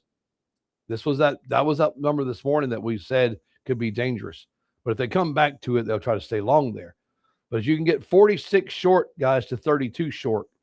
Remember, somebody took the 32 with me this morning. I remember he said I was in 32 with you. So 32 goes to where? 19, remember?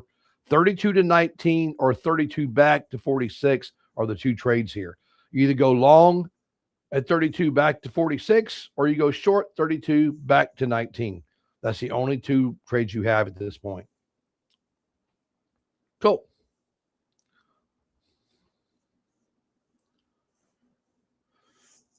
Good morning, Justin.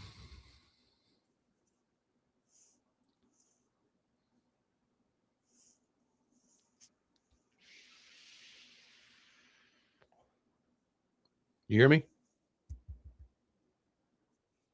That's what I thought you were. All right. How you doing, bro? So we gave away 1 account this morning, so maybe we're going to give away another one. But Justin, I guess you can come up with a good question and see if they can win an account. How about that? Question, trading related? Yeah, I'll let you ask the question to them online. See how many people can get it right. All right, give me a minute to think of a good one. We told them we'd give away 3 accounts today. We gave away 1, so we can have 2 winners on this question.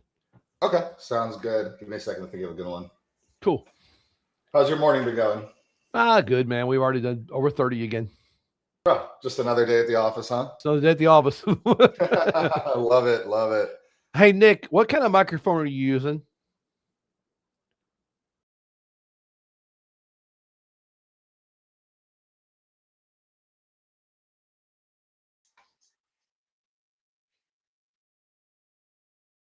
Yeah. I think, Justin, we need to get him a wireless or something because his cracks a lot during my session. Yeah, or something like I have maybe. Yeah. Yeah, just let us know. Let us know because we'll get it for you. You ain't got to buy it. Just let Justin know, and he'll let Steve know to pick you up a microphone, okay? You're welcome.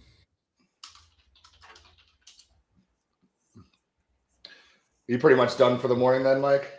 Yeah, we can ask we can do some questions and answers if you want to together and give away an account. Yeah, guys, let us know if you have any questions. Trying to think of a good question to ask you. I don't want it to be too easy.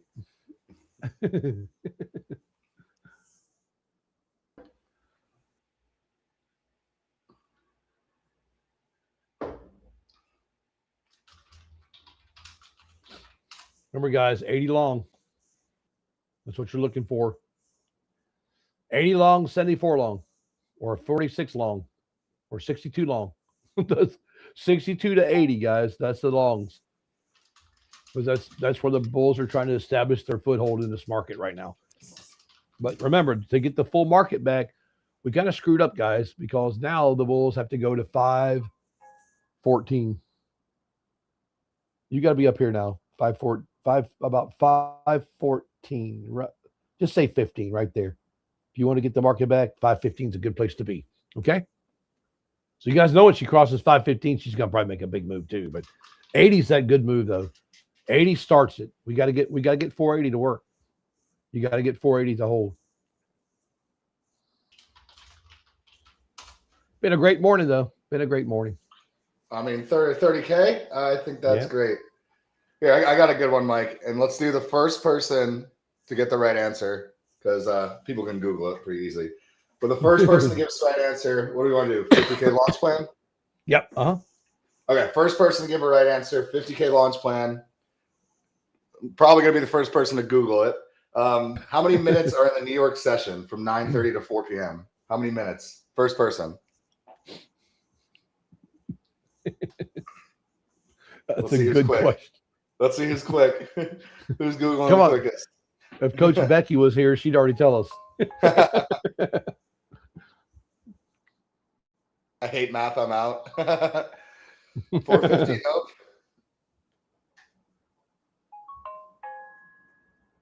540. That's Nope. hilarious.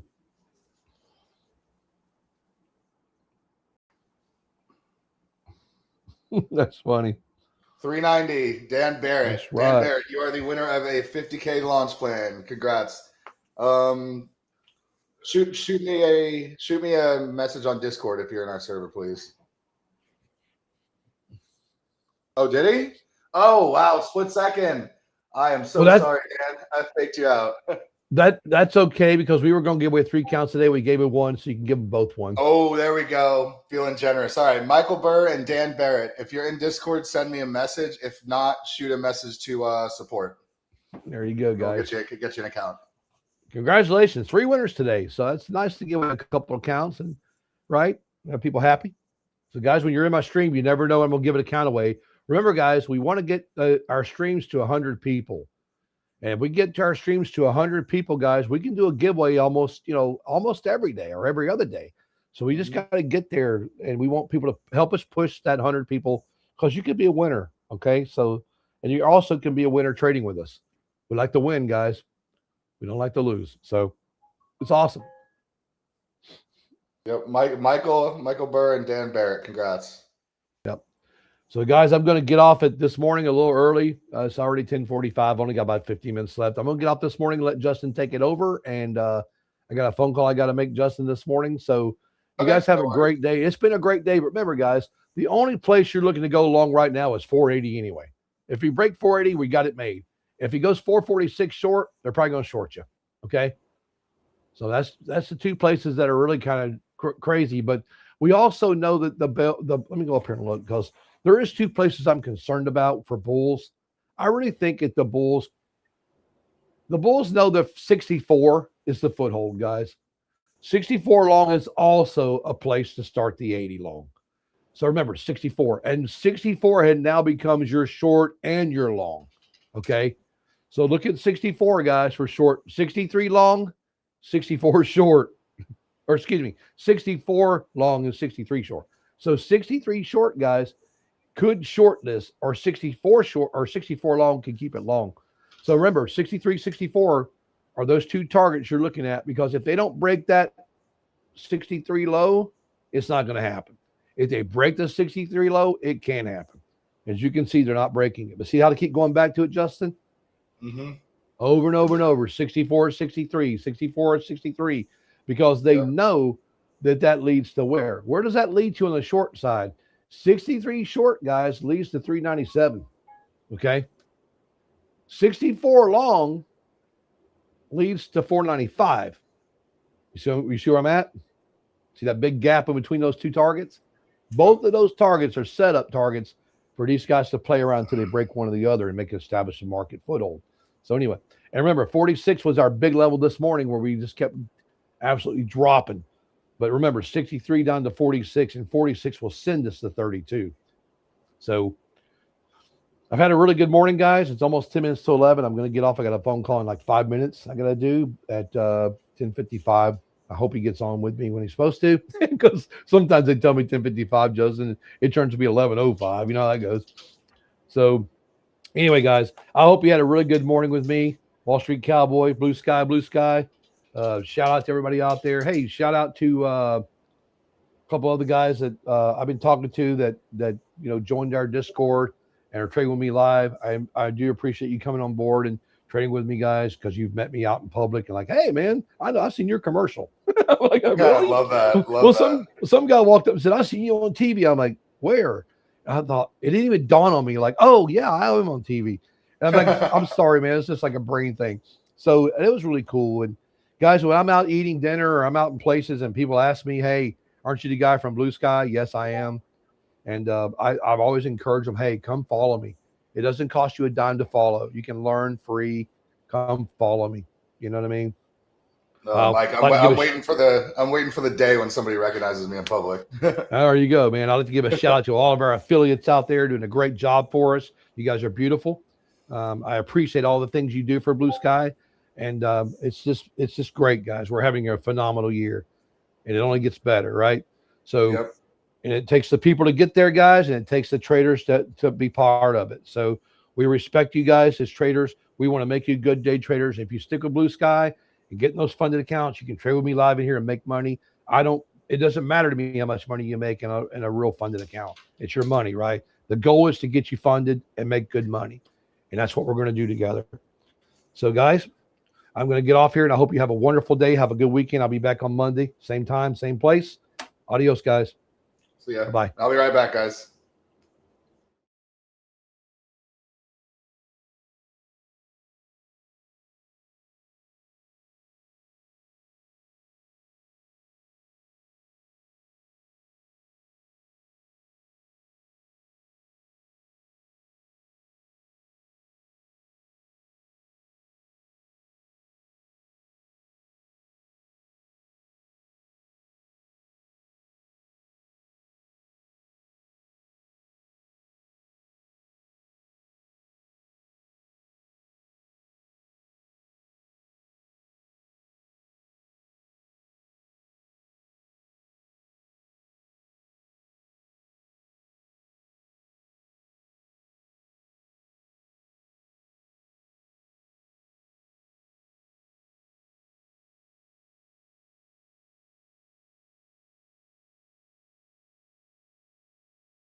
All right, guys, welcome back. Another killer morning by Mike. So once again, I'm trading this Propel account. Yesterday, we got chopped up during lunchtime. We were stuck in this box for the whole time I was on the session.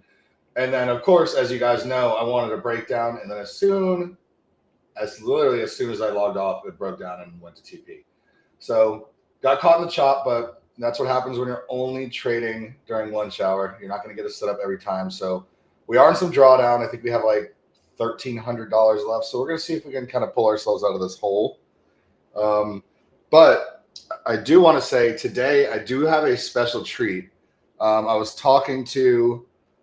in one of our community partners and I started talking to a trader, and he mentioned he used to be a pro baseball player. Now he's a funded trader with BluSky taking payouts. And I said, stop right there. I got to have you on BluSky TV. Will you do an interview with me? So today at noon, I'm going to have my new friend Lucas on here. He's going to tell a story about, professional sports, trading, and how being a professional athlete kind of crosses over into day trading, discipline, work ethic, all that kind of stuff. So I am incredibly excited to actually get to learn about him. Because like I said, once he mentioned that, I said, don't tell me anymore. I want to hear this in real time. So please stick around for that. That'll be a lot of fun. But for now, let's see what we can do. So we are breaking down. This was kind of a bullish setup. I was thinking we might push over 500, but we had to get over this 500 wall to actually do anything. Kind of a V-shaped recovery from down here. I'm going to assume Mike caught these longs because he always does. But quite the recovery. Now we're going to run back to this 370 area, which funny enough, 370 was my downside target yesterday. We didn't quite get it. We got 400, so we got it today. So I'm curious if bears can break through this wall. Yeah, Adam, I'm thinking there's probably a lot of similarities. But it's also, I'm sure it's going to be kind of weird going from, being on a team, being with teammates all day, every day, bus rides, plane rides, sitting in the dugout, to kind of sitting in your office by yourself. So I'm just really curious to hear the story. And if you guys know anybody with interesting stories, I'm really looking to get just more kind of interviews done on the TV show, kind of break up the day.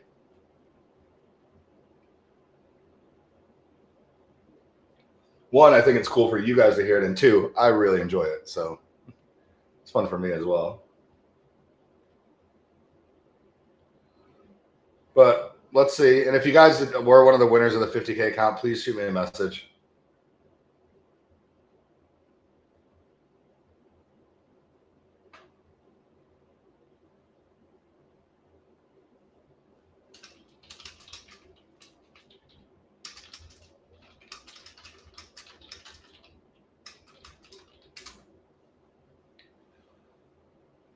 So how's everybody doing today? Everybody green? Anybody red? Anybody flat? Short to 317. You can see that. I got a level down here. That'll be our breakout level.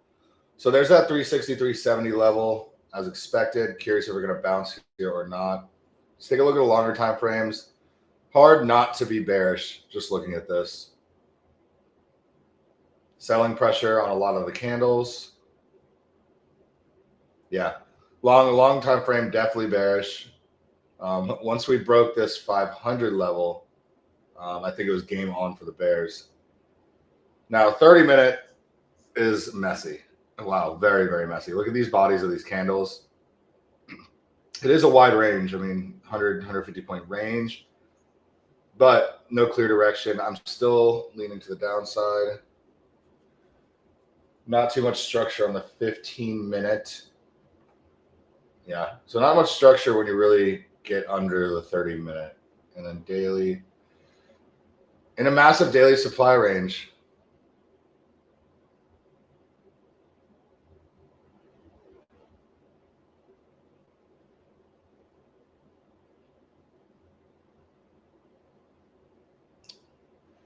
So we will have to watch for bounces in this area. Really, until we get under 200, that's when the bears can really, really send it. So I'm leaning bearish, but we are in a daily supply zone or demand zone. So you can expect some aggressive bounces in this area. So let's be safe. I'm going to do 5 micros just because I don't have as much drawdown as I'd like.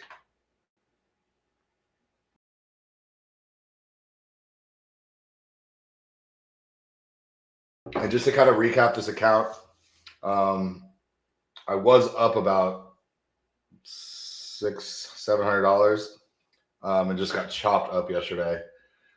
Wicked out on 2 plays with a full mini just for it to go to PT. But that's what happens in chop. Gotta know when to cut it and when to get back in.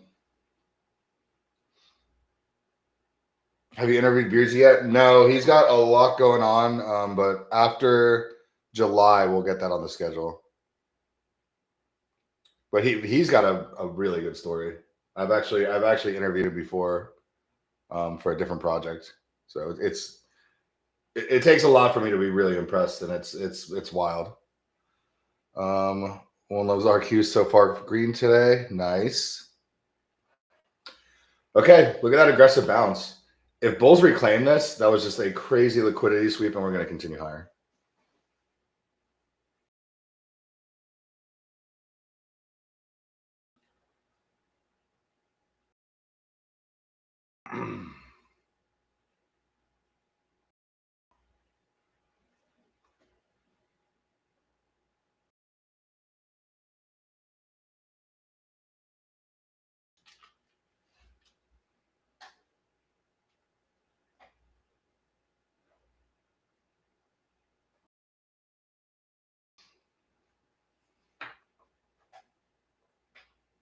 Still bearish, but these bounces are a little concerning. I'm almost looking to take a 440 short. I'm going to go ahead and try it.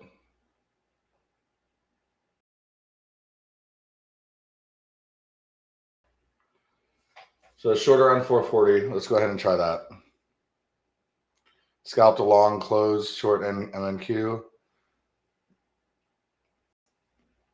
Oh, hourly candle's about to close, actually.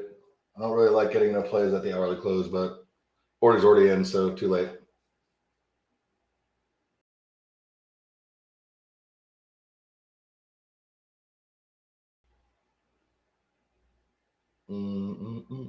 Let's see. All right, we are in. That was quick. All right, as I say, I don't like getting in at the hourly close. And then I got in right as the hourly closed. We need to break past 435 for this to do anything. We might just pop back into this little range. Yeah. Yeah, we're going to pop back into this range most likely. Let's see. Okay. Get under 435 and we're set. Let's see if we can do it. There we go. Let's see. Should we just scalp during this? We might just have to scalp. All right, we're back red again.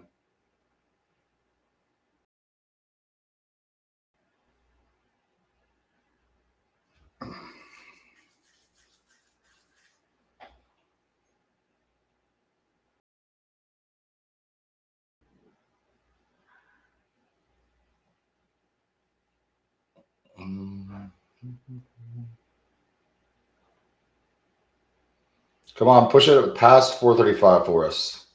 There we go. Come on. There we go. Come on. Under 430 would be even better.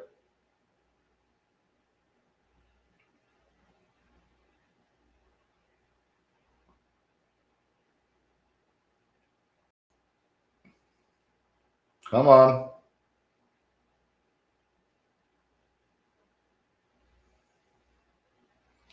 $430 needs to get out of the way, guys. There we go. Let's take a couple off. There we go. Good stuff. All right, so there's 20 points. Really need this 430 level just needs to get out of the way. It's being a pest. All right, we got to cut that. That's frustrating. All right, so quick little play. Some lunch money.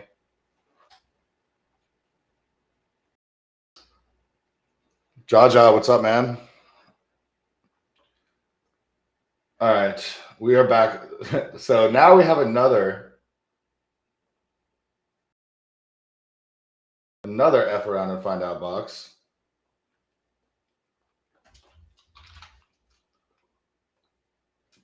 And these are boxes that we need to avoid.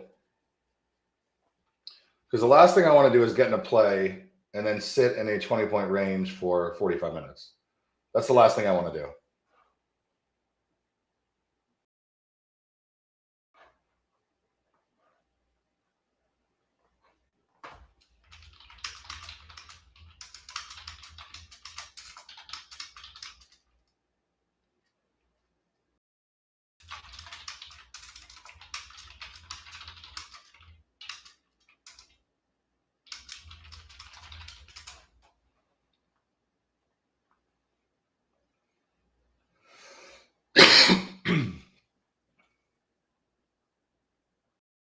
It's one of those things, since I'm in drawdown, I really can't let these like 25-point plays go red. So I need to cut when I get back to entry. If I had the full drawdown, I'd give it some room, but can't afford it right now. Now I got to watch it break down.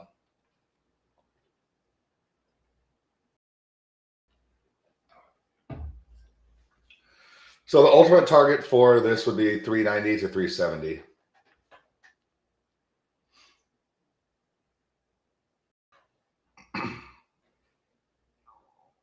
So if you are in, you're up 30 points.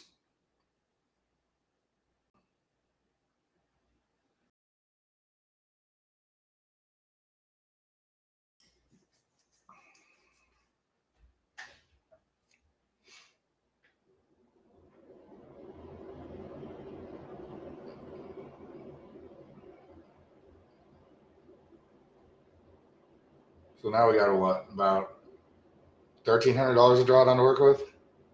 I'd like to get above 15, and then it can kind of size back up.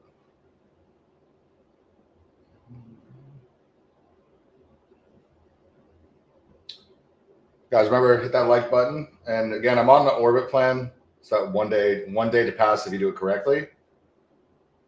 So it's our new revamped orbit plan. All right, so here's TP1 basically. Yeah, there it is. Damn. So that went according to plan. Unfortunately, it just came back to break even, stopped me out by like, I don't know, it was like 10 points. It was a good cut.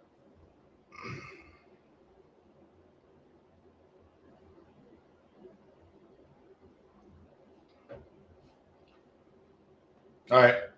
Now I'm really waiting to see if the bulls can just break down.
So let's see if they can run it down to 375, 354, and then just new lows.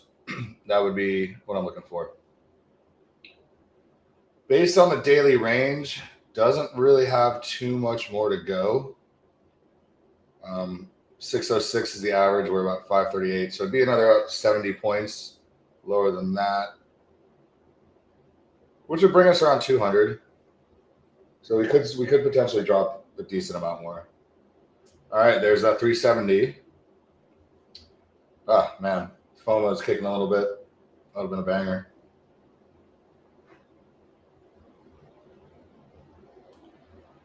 Total mess since 7:50 a.m. in this zone.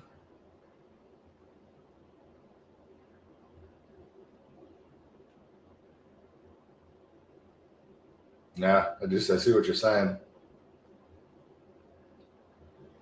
I see what you're saying. Yeah, barcoding.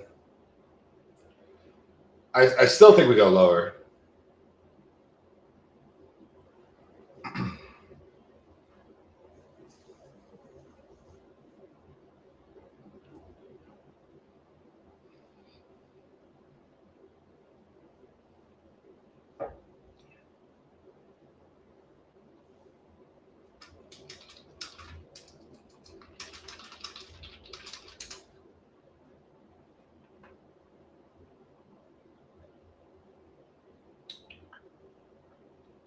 Let's see. Where can we try to get back in? The smart play would be to wait for the break, play the retest, run it down for about 50 points.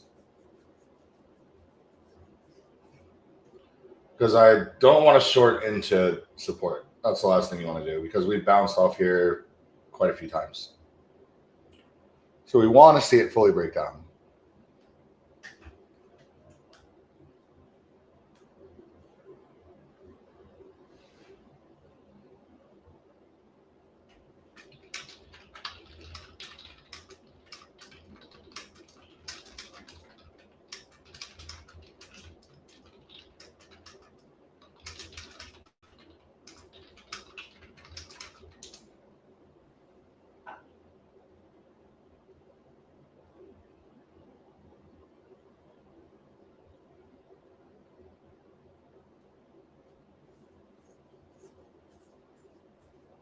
Netflix earning at close. Yeah, Netflix at close. They usually bring some volatility in.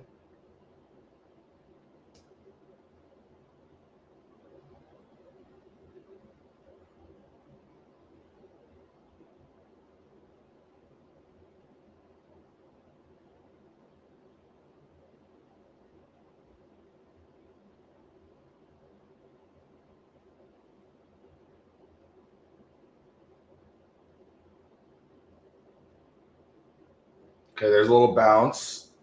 Let's see if they can push it over 400. Netflix should go to zero, a woke zero. Well, I still like Netflix. Still gonna watch it.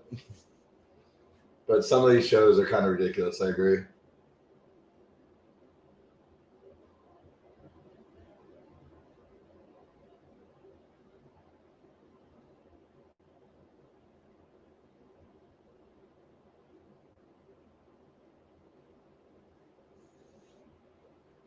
All right, let's see if the Bears can do it.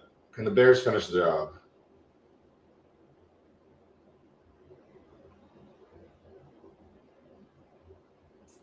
It would have been nice to grab a 500 short.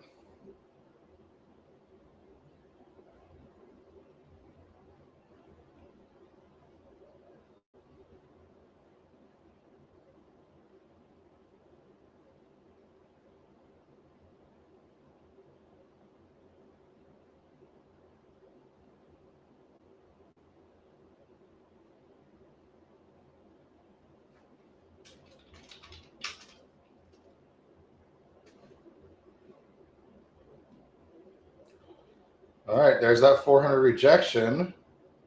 So the Bears are doing what they need to do at the moment. I won't pay for it, but I'll watch it. Funny, I'd pay for it at my house, but I don't watch it. I just got Apple TV. I finally broke down and got it a few months ago. They have some absolutely amazing shows.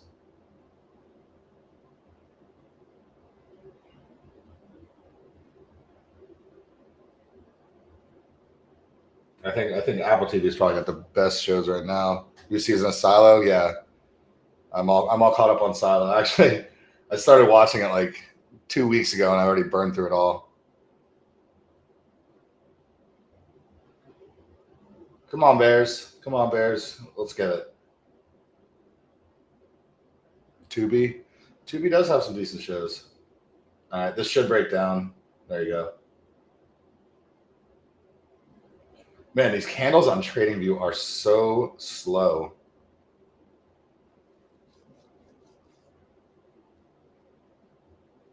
It's funny when you see the price move like 15 points on here, and then 3 seconds later the candle drops.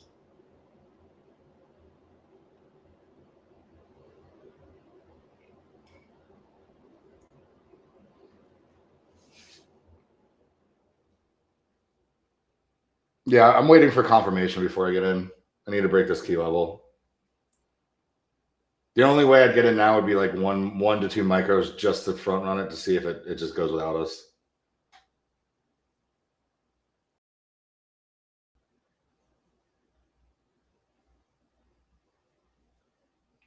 But if we can break this key support level, I mean, we should get a retest and we should be able to go lower.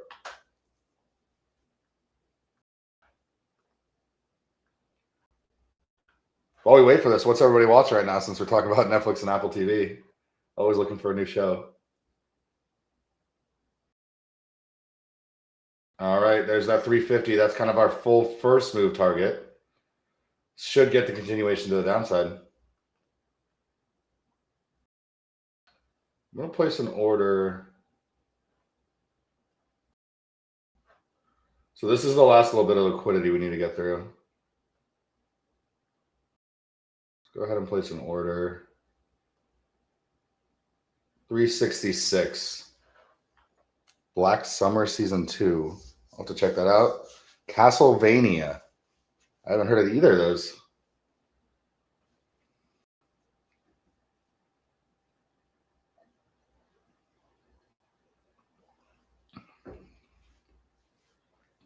Blood of... I feel like you're making these up, Nick. See, this is what I was talking about, front running and just seeing if you can catch the move, because right now we want the pullback. We might not get it. It might just run right to this area of liquidity, which would be about 317. I'm not? Okay.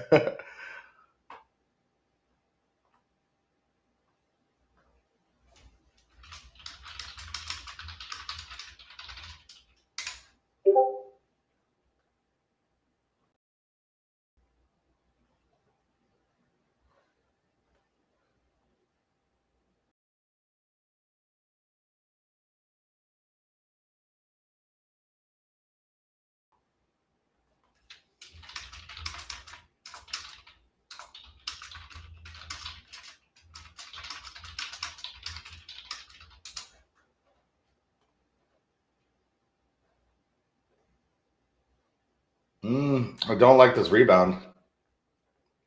All right, let's see. Keep the order open. If we break over 375, I might just do a quick cut. And we want to get under 350 again.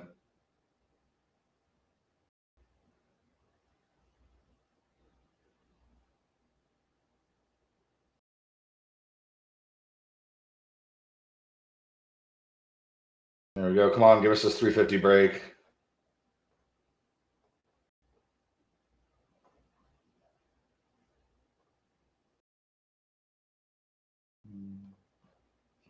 Let's take a couple off. All right, killer play so far. Let's see if we get the continuation now. All right, we're back to 50K. That's good.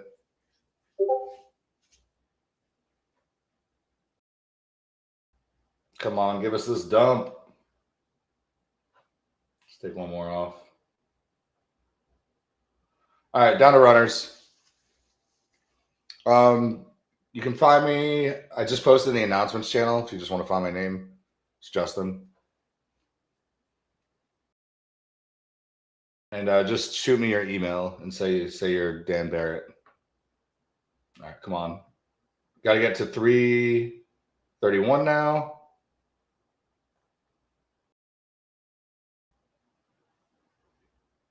And this is how you scale out with a small drawdown.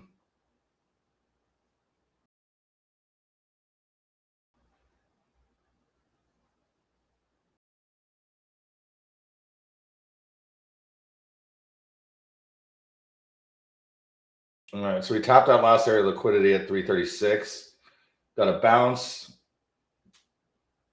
Let's hope we get this continued move to the downside. I don't really want to get back to break even and have to cut.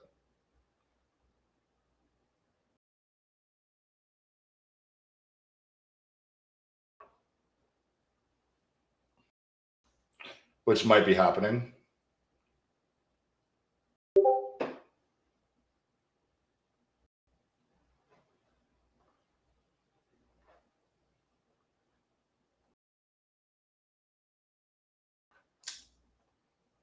Back to break even.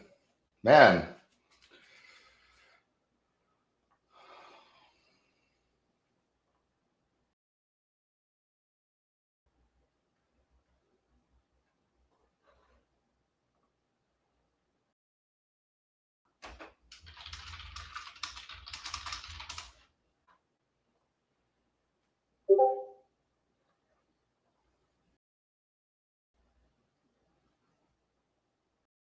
Not. Bears need to defend this level. If we break above,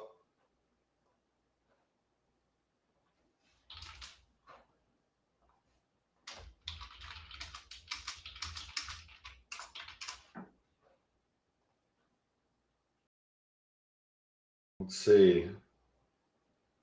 What do you guys think? Can the Bears finish this? Day job is calling. Hey, take it easy, Adam. So we've gotten like a 20-pointer and a 25-pointer, and then they both went back to break even. So we're not getting like just continuous trend moves right now. We're getting kind of choppy moves. And now we're back into this range.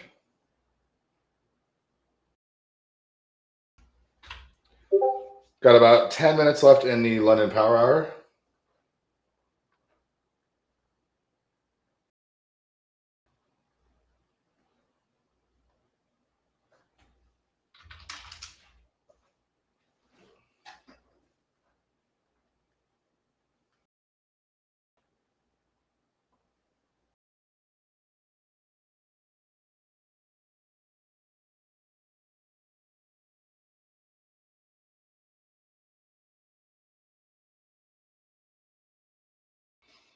So now we kind of got to chill. So we're up, what, like a little over $200 on the stream just from our first initial trims. Not bad for like 20 minutes of work, I guess.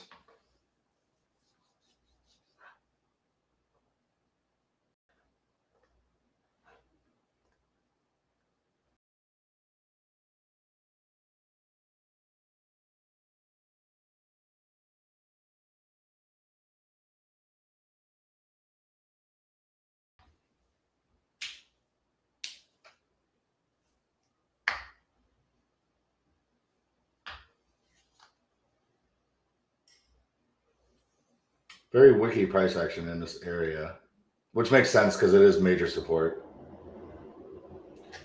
You know, I always find it funny how you have this major support, then all of a sudden it just blows through it on a couple moves, and then boom, right back to major support.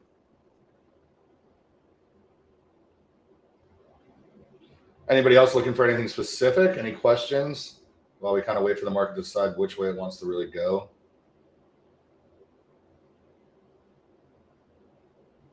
I still think downside, but you know, you can't let a 30-point play go 30 points red. Definitely not when you don't have a big buffer.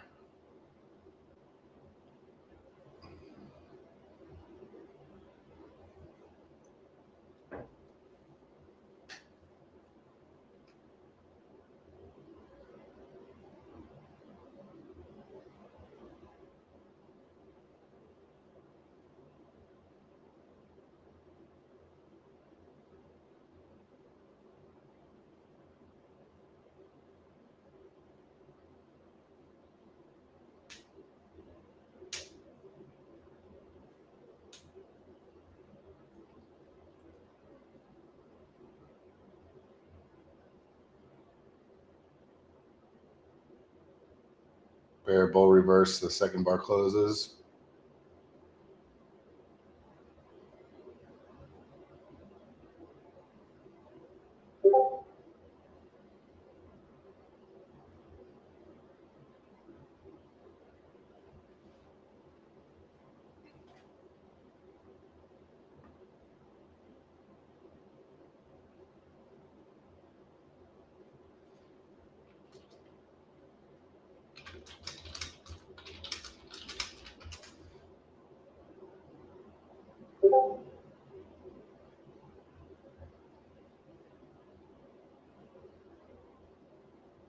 All right, should get the breakdown now. It's always the third candle that does it.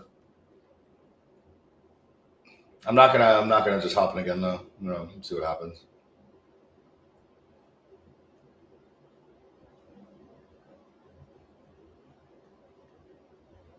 The longer time frames definitely leading the bear side.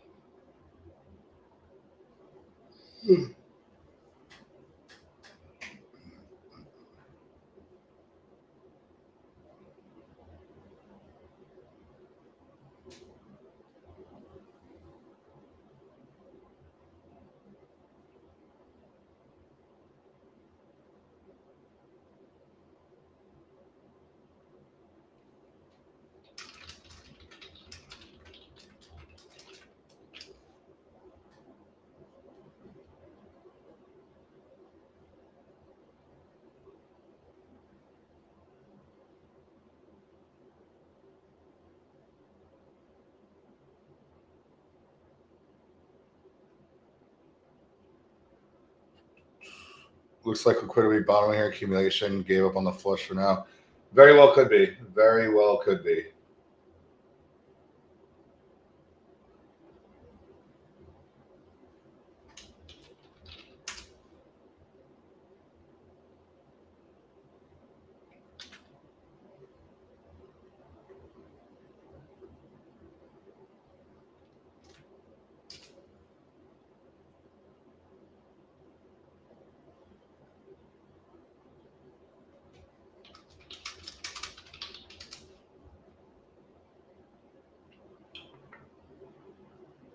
Vodka could be finding a base here.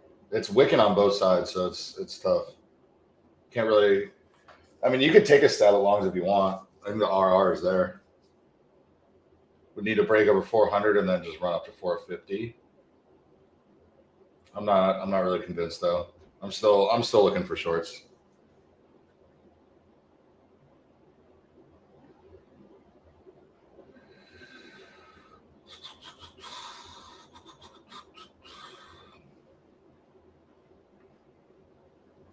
Okay, there's 400. So maybe you were correct, Vodka.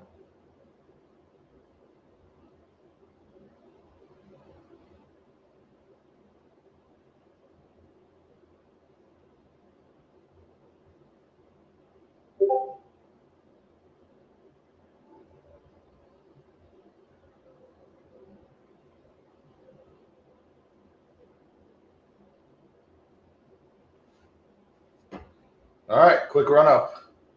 Now I'm kind of curious. Are we going to break over 450 or not and get back in this consolidation zone that I want zero part of?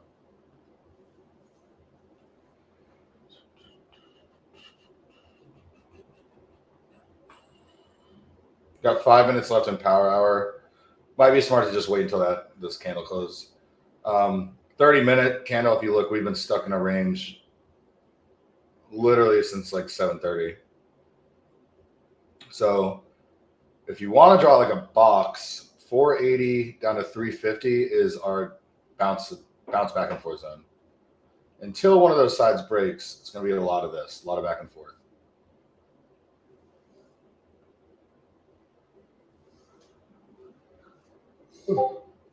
Yawning like crazy. All right, can the bulls do it? No real structure on the 15-minute chart. Just a lot of back and forth.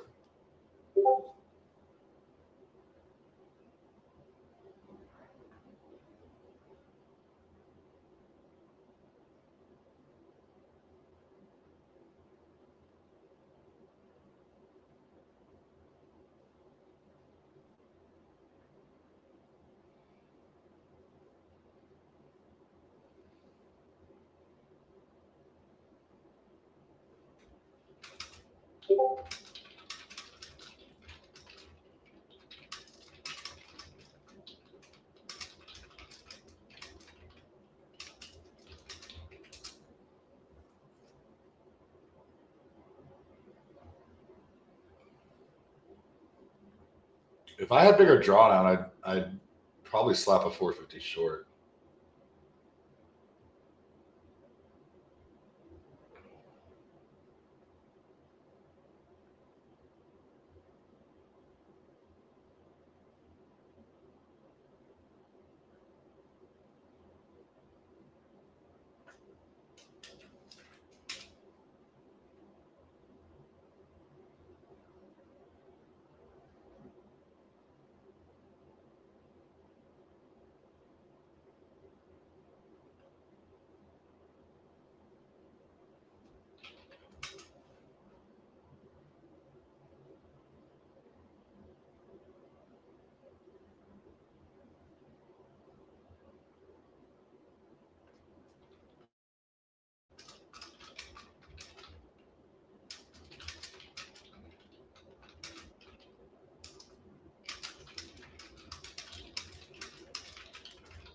And that 450 short would have worked. Wow. This is a danger zone. But that was a very clean retest on the 15-minute chart. You guys see this? Edgeless day. I am edgeless. It's been like an edgeless week, I feel like. Definitely the wrong week to start this eval.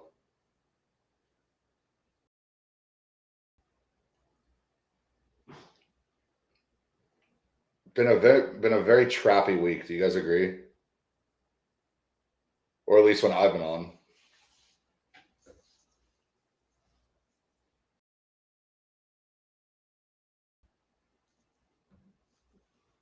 Yesterday, extremely frustrating. Vaca, tell me about extremely frustrating, because I was trading during this. This was my trading session. And then as soon as we get off, I got to move. But like I said, I'm not going to trade this account unless I'm on the stream, because I want to show you guys everything. But yeah, my other account looked great. I caught that, and then I rode longs back up when we reclaimed this 575 for about 75 points. So I made stupid money on my other account. But these lunch hours, not fun. It's that time of the day when it's ranging. See how nice it always moves. Yeah, exactly. I have the best spot in streaming, the lunch hour, right? This should break down though. This should. Is it going to do it while we're sitting here trading? I don't know. It was so slow, and then it would consistently trickle down. Yeah, it was very, very trappy, like 100%. I mean, even this, like we did catch 25, 30 points right here, but it just ended up being a trap. If you actually held, like say you had hypothetically, like you were looking for something like this, like if you held, your 30 points went to minus 20 quickly.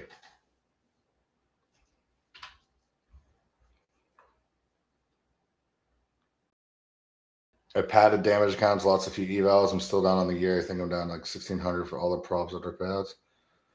Hey, all you need to get to one payout, you're in the green. One payout, you're in the green.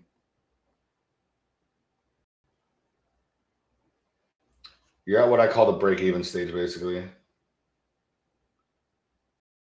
And that's and that is always typically has nothing to do with your trading. It's all up here. It's all up here, guys. You're probably doing something stupid that ruins like weeks of progress. I know at least that's the case. That was the case for me. Still is sometimes.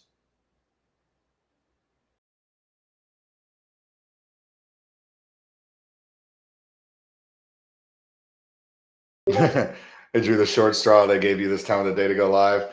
Yeah, you know what? It's just because they have so much confidence in me that I can find a play in any time. That's why. Or at least that's what I like to think. Took the 3-minute bull close and got wrecked just now. Long was almost break even on the day. 3-minute bull close. This one?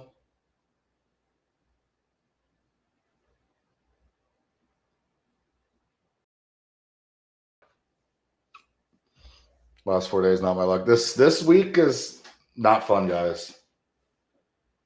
Remember, we're getting into major earnings next week. Major earnings next week.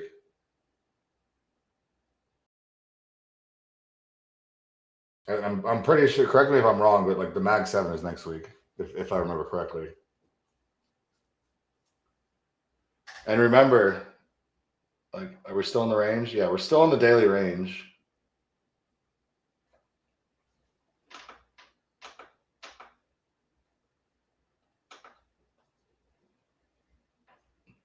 If you want to look at this, like, this is why you guys are struggling, if you're struggling. Because this whole area, let me just get a different chart so I can show you guys.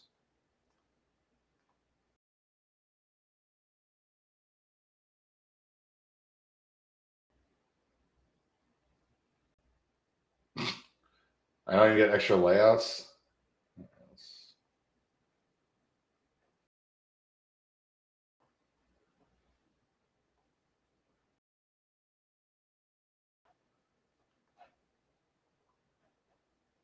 Get rid of these drawings.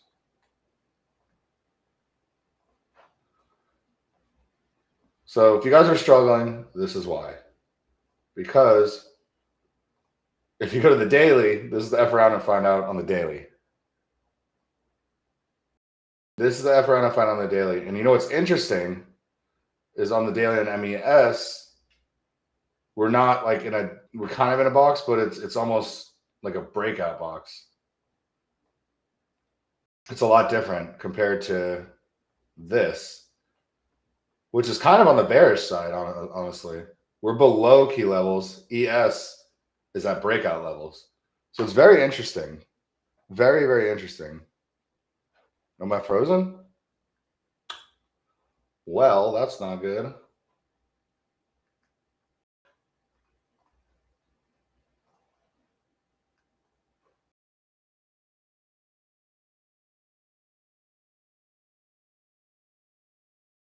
I don't know why.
Yeah, I don't know what's going on with my camera. I'll have to troubleshoot it, but we're gonna only be on for a couple more minutes. Then I'm gonna get off real quick and get my guests ready, set up, and then we'll start our little interview with Lucas, who is a former pro baseball player turned funded BluSky trader, payout certified.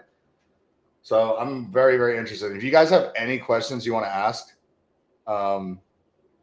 let me know, because this is a cool opportunity. I have a bunch of questions, rapid fire questions that I'm going to be asking, just about, can you guys hear me now? Okay. Yeah. Okay. Yeah. So I got a bunch of questions just on how like pro sports translates into trading, because I think there's going to be a lot of similarities, guys. Like especially with baseball, but it's obviously a very different career, and I'm sure the transition was difficult and interesting, maybe fun. But we'll make this an interactive interview. Like we'll do our little thing. Hopefully y'all ask some questions. I think Lucas has a bunch of friends coming to join, so I'm sure they'll give him some smack. Just try to be respectful, everybody. But yeah, this is the reason we're getting smacked around. A lot of people get smacked around right now. It's a very tough range. If you're a swing trader, you are in hell right now. Day trader, you got to just be scalps on, you know? Not much else to say. I had a friend message me and he's like, man, I keep getting stopped out like left and right. And I'm like, yeah, this market is not very forgiving right now. A lot of sweeps, things like that. You're catching quick moves. Not too much continuation. All right, so we're back above that 450. Let's see if we can get one play in the next like 5-7 minutes, something like that. So if we get a candle close over this 450, I might just try to hop in a long. See what happens. The camera had enough of ugly people for the day, right? Yours broke. That's hilarious. Oh, what's up, Ronnie? What's up, man? How you guys doing? Yeah, no, the reason I found Lucas is he's in one of our good community partners servers. So one of the fun parts of me with BluSky with what I do is I get to meet all these traders. And since I get to meet them, if I find something interesting, I want you guys to meet them too. That was hell sold at VWAP.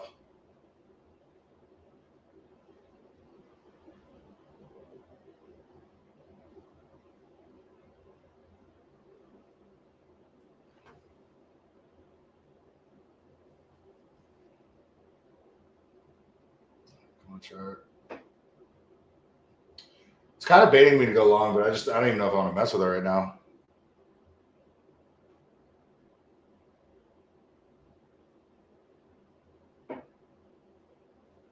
My trading view is lagging like hell.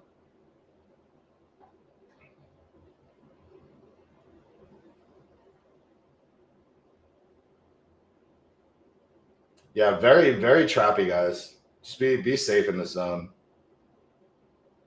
Honestly, for this week, the play has been like take the opening morning move, then the recovery, and then get off the charts. Come back in the afternoon. This lunch hour I'm sure has been taking a lot of people's accounts. A lot of people's accounts.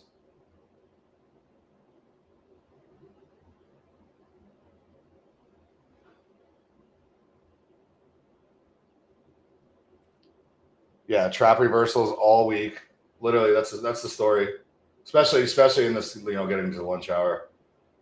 I mean, basically after 10 o'clock, this has been crap. Got wrecked again, book. Stop buying the top, man. 450, you gotta get a clear close over 450. Honestly, 480. 480 you need to get over.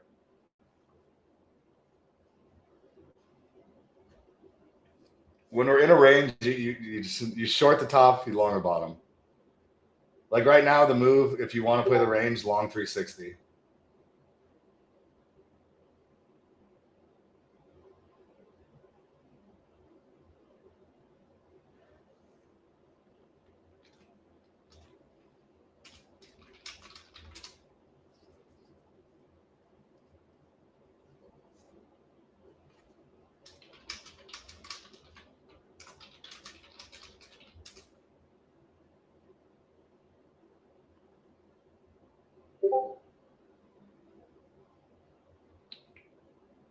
But this is why it's also tough today. Look at the 30-minute chart. No direction. I still think it's bearish consolidation, but we really need to break to either side to get an actual move. Anything within this candle. Actually, something cool that I've noticed. Take the biggest candle of the range, and you can draw a fib. Oh, that was not a fib. You can draw a fib, and these will be your kind of like price targets if you want to scalp. Not saying I would do that in this range. I would just hit the key levels, use those as trims. Because as you guys can see, and I can see you guys in the chat, getting faked out on both sides. I'm done for the day, not worth ruining it. Yeah, not a bad idea. Pulled a 25K trade in practice. How many cons did you have?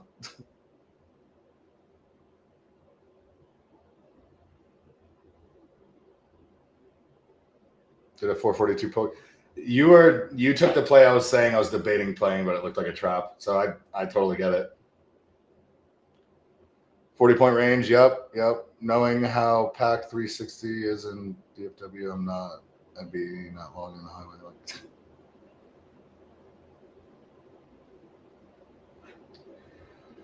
Like this is now okay. Now we can bring this. We can bring this box here. We can make it here, and just call this the F around and find out box. Because as you see in the chat, some of the people they're effing around and they're finding out. So the more you F around, the more you find out. Which is it's kind of like I don't know, it's part of being a trader is when to know just to sit on your hands. And especially, man, it's tough streaming because you feel like you always have to be in a trade. But you know, sometimes the best trade's no trade, guys. I'm trading and consolidation makes me sad. Yeah, Alvin, I'm a trend trader as well. I want to get in, get a good entry, and just hold for hours, and it's not happening right now.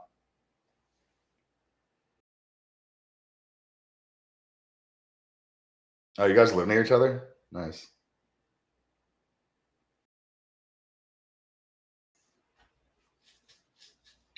But since we're consolidating, I'm going to go ahead and get ready for the interview with Lucas. So we'll be back at noon. Sit tight, and we'll see you guys in about 15 minutes. All right.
Check, check. Hey, what's up, everybody? We're gonna give people a few minutes to join, but I got my man Lucas here. He's agreed to do a nice little interview with me. I'm pretty stoked. We'll just give people about 1 minute to kind of join up. I just pinged the Discord, so if you missed this, we will post this on our YouTube channel, so it will be recorded. But I'm pretty excited. And then Nick, once you count me down, can you mute your mic just to be safe? Okay, sounds good. Big dog Luke, we got your crew coming in. I don't actually see a live chat or anything, so I think If are you on your computer? I am, yeah. If you bring up the YouTube channel, you should see it there, like the YouTube link. I can do it on my phone and just mute it. Oh, there you go. Yeah, definitely mute it. What's up, Izzy? Good to see you. Muggs, Isham, DJ Ronnie. What's up, dude? Paul, Manny, how we doing? Lukey Pookie. There we are.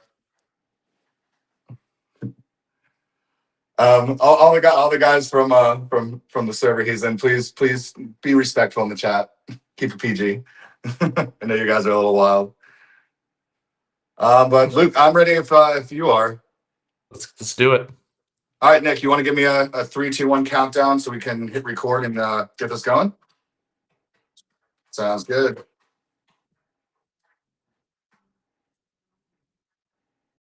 What's up, BluSky TV? Justin here. Today we're doing something a little bit different. I have my man Luke here, who's agreed to do an interview with me. And the reason we're doing this is, I don't remember how I started talking to him, but we were talking trading. I can't remember what it was, but he mentioned that, he was a pro baseball player and now he's a BluSky funded trader taking payouts. And I basically said, hey, listen, stop talking, man. I need to get you on BluSky TV. I need to learn how the hell you went from a pro baseball trader to a prop firm futures trader. And luckily he agreed to come on BluSky TV with me, do a quick interview. So, hey, great to see you. Great to put a face to a name, Luke. And thanks for coming on. Do you want to just kind of give a quick, a quick intro of, where you're from, how long you've been trading, things like that, and then we can kind of get into your journey? Yeah, for sure. I appreciate you guys letting me be here.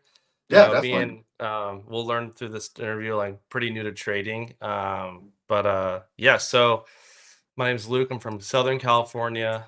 I've been trading for 5 months, but before trading, I was a professional baseball player right out of high school. So grew up in California, fantastic place to live, a little expensive, but uh, we'll just start from like after high school. So after high school, I got drafted to the Texas Rangers, right at 17 years old, and I pretty much immediately signed my contract because I was like, wow, what a dream come true. You get a signing bonus at 17 years old, and the opportunity to play in the minor leagues was incredible. So that happened, and I was with the Rangers for 2013 all the way to 2020. Oh, wow. And Okay. yeah, I played out my entire contract, which is pretty cool. Mhm. Developed a lot of skills, my talent, my mind. They always used to tell us like there's going to be life after baseball. Baseball's not forever, right? So Mhm. take what you learn here. When that jersey comes off your back, take what you learn here and go to the next thing in your life and kind of carry that into it, because a lot of people in a lot of different assets of the world, like jobs, they love Mhm. athletes just because Oh, their yeah. mindset and they're determined and they don't stop and blah blah blah. But I mean, not everyone, but most of the time. So after that and baseball ended, I worked for my father's company doing construction management, and Okay. I learned from him for quite a while, and eventually stepped away from that and just kind of started looking for things to do because realistically, working for people, and I've had a couple other little jobs in between that are not really worth talking about, but I don't like to work for anyone. And I finally realized that at 30 years old. I finally realized, like, you Mhm. know what? I'm tired of working for people. I'd like to just do something on my own. And a friend of mine named Kevin on Instagram posted his profits about what we're Really? doing, what we're talking Okay. about. Yeah. And I know Kevin, he's a serious straight shooter guy. Like he wouldn't post something that's like fake or Mhm. scammy or none of that. So I messaged him immediately. It's like, tell me everything about this right now. You know what I'm saying? Because he's Was a it really was it good a crazy trader. was it a crazy number he posted? Oh yeah, he was like Yeah. $20,000. Okay. And Oh, you're like, I he was gotta learn this. yeah, I was like, what in the world? That's a lot of money. So Mhm. I jumped right into it. I didn't even wait 30 minutes, and he messaged me back. He put me in contact with True in the Discord that I'm from, Okay. and we went from there. And I locked in that day. That's amazing. And how long ago is that? Would you say That was like the beginning of March. of this year? Yeah. Oh no, end of February, middle of February, Okay. and then I really So locked into. Yeah.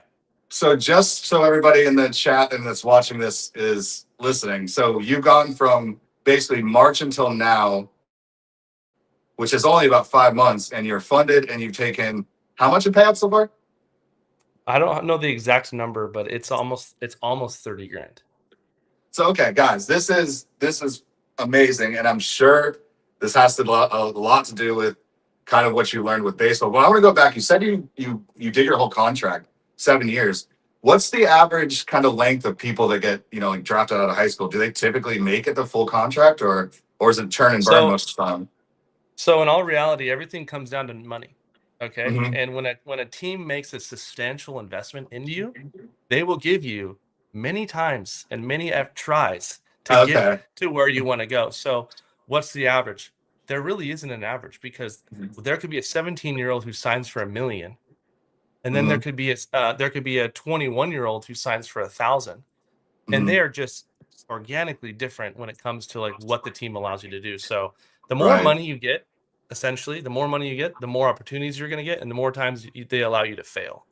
Okay, that makes sense. Gotcha. But Now, I'm kind of curious. Was it like, did you know you were going to get drafted pretty early in high school? Like, were you that guy no, in high school? no, it's that the whole draft story for me is a really cool story. I don't know if you want to talk about that too. Yeah, if you maybe the Cliff Notes. Yeah. Okay, Cliff Notes. Most athletes who get drafted, they're on the radar by scouts, teams, colleges, freshman year. Yeah, of course. Yeah. Freshman year, they're ready. They're already putting their name out there because they're Yeah. incredible athletes. For me, I wasn't on anyone's radar at all. 0% right-handed Mhm. pitcher throwing 85 miles per hour, which is just average, for all Mhm. the way, dude, truly all the way to my senior year. Not a person knew my name. Really? Were you the Really? best player on your team? I was good. I was not the Okay. best player, but I was good. Okay. I mean, Wow. I was 6'4", 160 pounds, soaking wet. And I Mhm. had the opportunity, I had the body to get good, but I just wasn't good yet, all the way to my senior year. Mhm. Then I said, you know what? Baseball might not be for me. I wasn't going to quit. I was going to keep playing, but I was like, maybe I just should get a job, get in the Okay. gym, get some muscles for the girls, like just Yep. start working out. Get ready And for the I Cali did. summer. Yeah. No, I was like, I'm just going to just maybe go to college, get a job, and maybe baseball's not for it, but I'm going to play my senior year because why not? Mhm. So I started going to the gym. And so school started in like August. I started going to the gym in August, my senior year. And I was just working like straight beach muscles, like chest, biceps, The glory triceps. muscles. Yeah, just trying to get big. And I was literally 160. I was like, I look like Gumby, like skinny string bean. And again, I've always been talented, but I was not the best. But I had the body to potentially grow into it. And long story short, I went to a training camp where there was a bunch of unsigned seniors who had no scholarships, unsigned. And I went out there, and I was like fourth pitcher to go out of like 60 guys. And I was pumped. Okay. I was like, heck yeah, I get Mhm. out of here early today. That's all I cared about. I was like, I'm here. I Yeah. get to leave right after you get Yep. done pitching. You're out. I was like, heck yeah, I'm fourth to go. And I'm throwing. This is the story, and then we'll move on. But I was thrown in the bullpen, warming up. And the Mhm. scouts, they warm up. They're there and they're looking at you, and they're gunning you there as a pitcher, and Yep. then they gun you in the game. But one scout kind of like came up to me and he's like, "Man, you're throwing 87 right now in the bullpen." I was like, "Wow, Am I? that's pretty good." 87 miles per hour. I'm usually like 85, 86. In the bullpen, you never throw as hard as you do in a game because there's adrenaline Right. and there's like Mhm. game time action, right? And your Yeah. body just takes over. So I was like, yeah, 87, pretty good. I was kind of excited. I go in there, 3 up, 3 down. You have like 15 pitches to go because they got to get through everyone. And I was up Mhm. and I was down. I had a good outing. Like everyone got out. I didn't give up like any hits for base. I was like, just a good outing. And I was like, awesome. Came Yeah. off the mound. My coach was there, and the volunteers, and he was like, "Awesome, dude, good job." I was like, "Thanks." He's like, "You're out of here." I was like, "All right, see you later." And then as soon as I came out of the dugout, and we're at like a stadium, like a little minor league stadium at the time, I come out of the dugout. Every single scout, professional that was there, and college weren't even in the stands anymore. They were waiting for me to come out of the dugout, No kidding. and I'm like, "Whoa, like what's going on?" Wow. And they're like, "Who are you?" I was like, "I'm Luke Lanphier." I was like, they're like, "Do you know how hard you were throwing today?" I said, "No." They're like, "How hard did you be throwing before this?" Because again, if you're a senior and you're not signed, you're most likely not going anywhere. You know what Oh I'm yeah, saying? Like exactly. you should have already been scouted like a long Hmm. time ago. And I was like, "Yeah, usually like 85, 87 today in the bullpen." Hmm. And they're like, "Yeah, you didn't throw a pitch under 90." No kidding. I was like, "What?" Like That's you were 90 to 94 miles per hour today. I was like, news to me. You know, so you that's literally news. you literally went in there just like, oh, let's have some fun. Like I'm just 100%. gonna throw some balls and walking out like, and everybody's like, who the hell is this guy? 100%. Like literally that day, that moment, my mom was in the stands and she saw it all happen. So she has her story and like watching it happen. Like she saw the Mhm. scouts like showing each other guns, being like, "Are you getting Oh, this?" Like, what? Yeah. yeah, 100%. And that was the day that my life changed. The Angels, the Dodgers, the Padres, they all gave me their packets you have to fill out to become draft eligible. Hmm. Filled it all out. Literally, that was a Saturday. On Monday, Division 1 school, UC Riverside, which is close to my house in California, kind of like where I wanted to go play potentially. Full scholarship on Monday. Wow. Like literally, like, yeah, no, you're gonna be our Friday night guy. That's crazy. You throw 94 miles per hour at 17 years old. I got a full ride scholarship on Monday. 2 days later, all the different teams, and that was kind of. I was a late bloomer. They call me like a really late bloomer. You know what I'm So you saying? basically you went from having no like not even college offers or anything to like being drafted. Yeah, Division 1 What? scholarships Oh my and being god. drafted at the end of the at the end of the school year when school's over and the draft happens. Yeah. That's dude, that is crazy. Now I got a question. Where was it a tough decision to go straight to the big leagues rather than going to college, or was it pretty easy Yeah, for you? there's a lot of things that you have to weigh when it goes like again how much money you get because Hmm. that'll give you how many more Oh, and that was opportunities. before NIL deals and all that stuff. Yeah, So you weren't going to get yeah. paid at all in college. Okay. No, I wasn't. I was gonna get like a stipend. Like Right. they Yeah. were telling me like, hey, you're gonna get a stipend more than everyone because we're giving you 100% and there's excess and blah blah blah. But so that was cool to know. But my college coach at the time that I was gonna be my manager, he said, if you get north of 400 grand, you have to sign. That's amount of money where it can change your life and you can Yeah. be good for X amount of years through the minor leagues because you're gonna need to use that money through the minor Hmm. leagues to get through it because they pay you little to nothing. Yeah. So we ended up getting over that. And Oh, dude, he that's told me, he said, amazing. he's like, you have to sign. I was like, okay, well, I'm signing. Well, so were Yeah. you first round? No, no, no, no. I No. was in the 20th round. Oh, there's that kind of money in the 20th round. That's insane. No, Oh, there's okay. not. I was gonna say. That is a whole nother story in its Wow. own. I broke all the records after the 10th round. I got more. And this is just humble. I'm not like, saying Yeah. anything. This is just the facts. What happened for me. I got more than our third rounder got that year. Yeah. That's crazy. Wow. It's That's crazy. No, it's my I. agent did a good job, and I was so new. I was Mhm. so new on the radar of everyone. They're like, "Who is this kid? Is he gonna throw 95, 97? He's already throwing this at 17 years old. It just started happening." Like Mhm. for me, I was a mystery to them. Like, yeah, let's give this kid a shot. You I know? love that, and I could talk. I could talk baseball because I played ball all throughout high school, and I specifically remember you pretty much know by freshman year if you're going to make it or not. And like I knew I Oh wasn't yeah, going to make it, so I just played for fun. But you look at that guy and you're like, all right, he's already a stud. They're already looking at him. So that's a crazy story. But let's kind of pop into now your post baseball life, and then we'll kind of tie it back into the parallels between them. I'm kind of curious since you played baseball your whole life, then you played in the big leagues for 7 years. You're always on a team. Was it incredibly weird walking away from that and going to work construction? yeah, yeah. So when you're playing baseball, you don't ever think it's gonna end. and that's why I said the coaches would always remind us about the reality of actually getting to the big leagues and getting that really big contract, Yeah. and how unrealistic it really is statistically. Mhm. You're already breaking all the statistics being there. That to get there to the big Yeah. leagues and be on TV and be the Shohei Otanis and the Mike Trouts and the pitcher, Mhm. it's a different level. So this always try to make sure that we knew that mentally, like, hey, you guys are most likely going to take the jersey off and do something else, And go be a normal person, right? and you go be a normal civilian, right? Yep. So yeah, coming from that and the dream and doing literally nothing every day but live, eat, breathe baseball, training, gym, yoga, Mhm.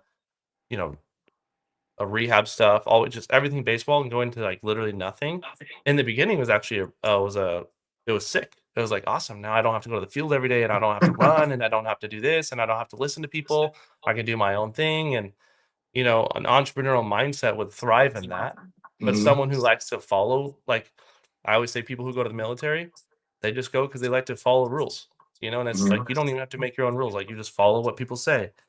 For me, I was just always like tugging and pulling with like, what do I want to do? Do I want to listen to someone again, and I did, or do I want to Mhm. do my own thing? But dude, in this day and age, it's so hard to really get your own path going. It's just Mhm. everything's so expensive, but it's still possible. Mhm. Yeah, So so yeah, it I was can tough. see the allure of day trading when you saw your buddy's profits. You're like, okay, I can kind of do my own thing. I don't have to follow rules. So what? Mhm. So you said you immediately took the leap, and I guess he put you in touch with True, who I know is also an awesome guy. Like, what did your starting point in trading look like? Did you buy a cash account? Did you just buy a prop firm? Did you study first? What was kind of your method? Did you pay Yeah. a coach, or kind of explain that So to me?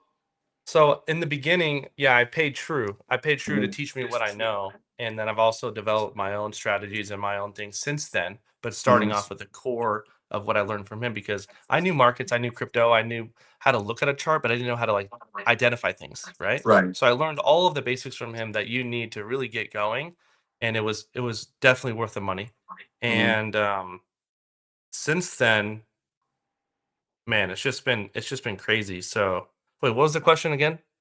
Like, your first account, was it a cash account? Did you Oh, buy, oh, okay, okay. prop Did I account? study or did I so I told True and I told other people, "I'm studying.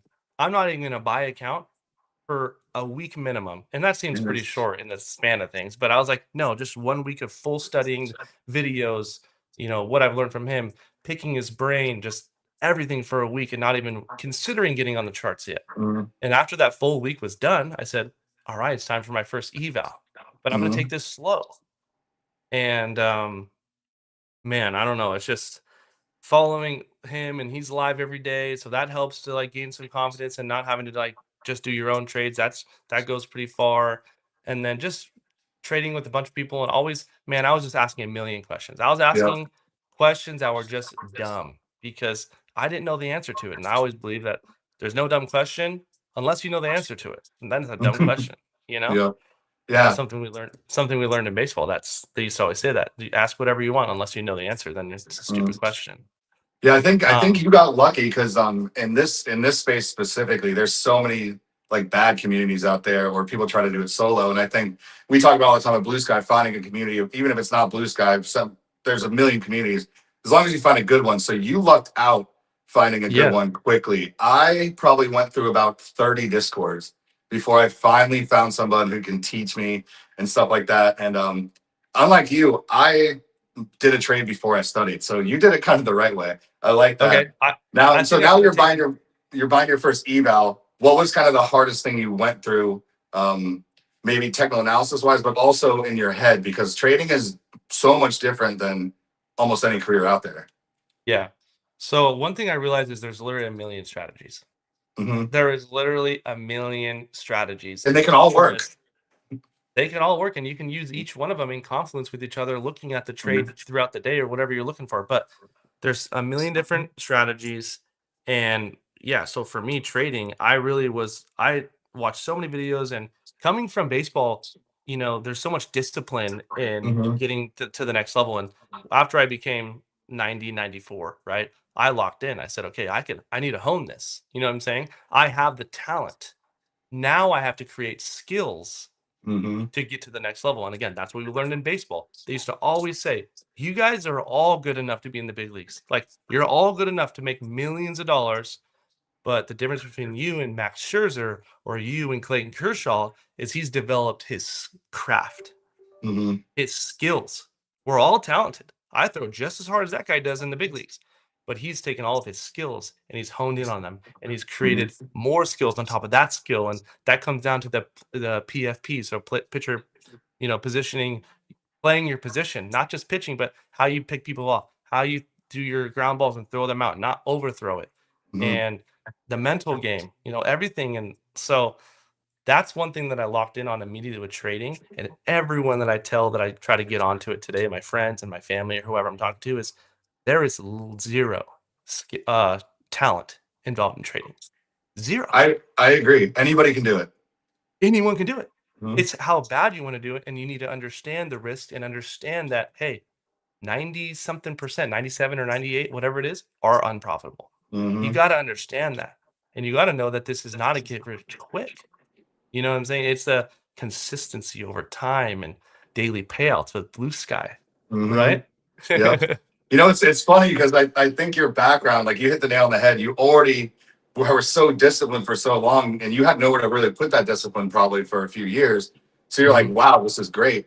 And it's such a common misconception with trading that, wow, you guys must be so smart, you guys that make money. And it's like, no, I'm literally an idiot. I just follow the same rules over and over and over. And you develop a system. And it is the discipline. Agreed. And I like to be clear too, because I'm not I'm not trying to sell the freaking dream of all dreams. My first month, I did really well. And I think because I was so locked in on those rules, and I would lock out after $300, and I would go to the next account, and I would only trade evals after hours and not my fundeds, because Asia's kind of like hard to trade sometimes, but we're growing. And I made good money my first month. It was True had me do a testimonial and all this type of stuff. He's like, you're just like the product. You're the anomaly, man. Yeah. I'm not. I'm just following the rules, And that's why I harp so hard on the rules and the discipline, because, dude, I'm not smarter than anyone else out there. I feel like I have that discipline. I have that grit. I have that I'm going to succeed no matter what. Oh, Dave Ramsey said, if there was a 98% chance of you crossing the road and you're going to die, why would you cross that road?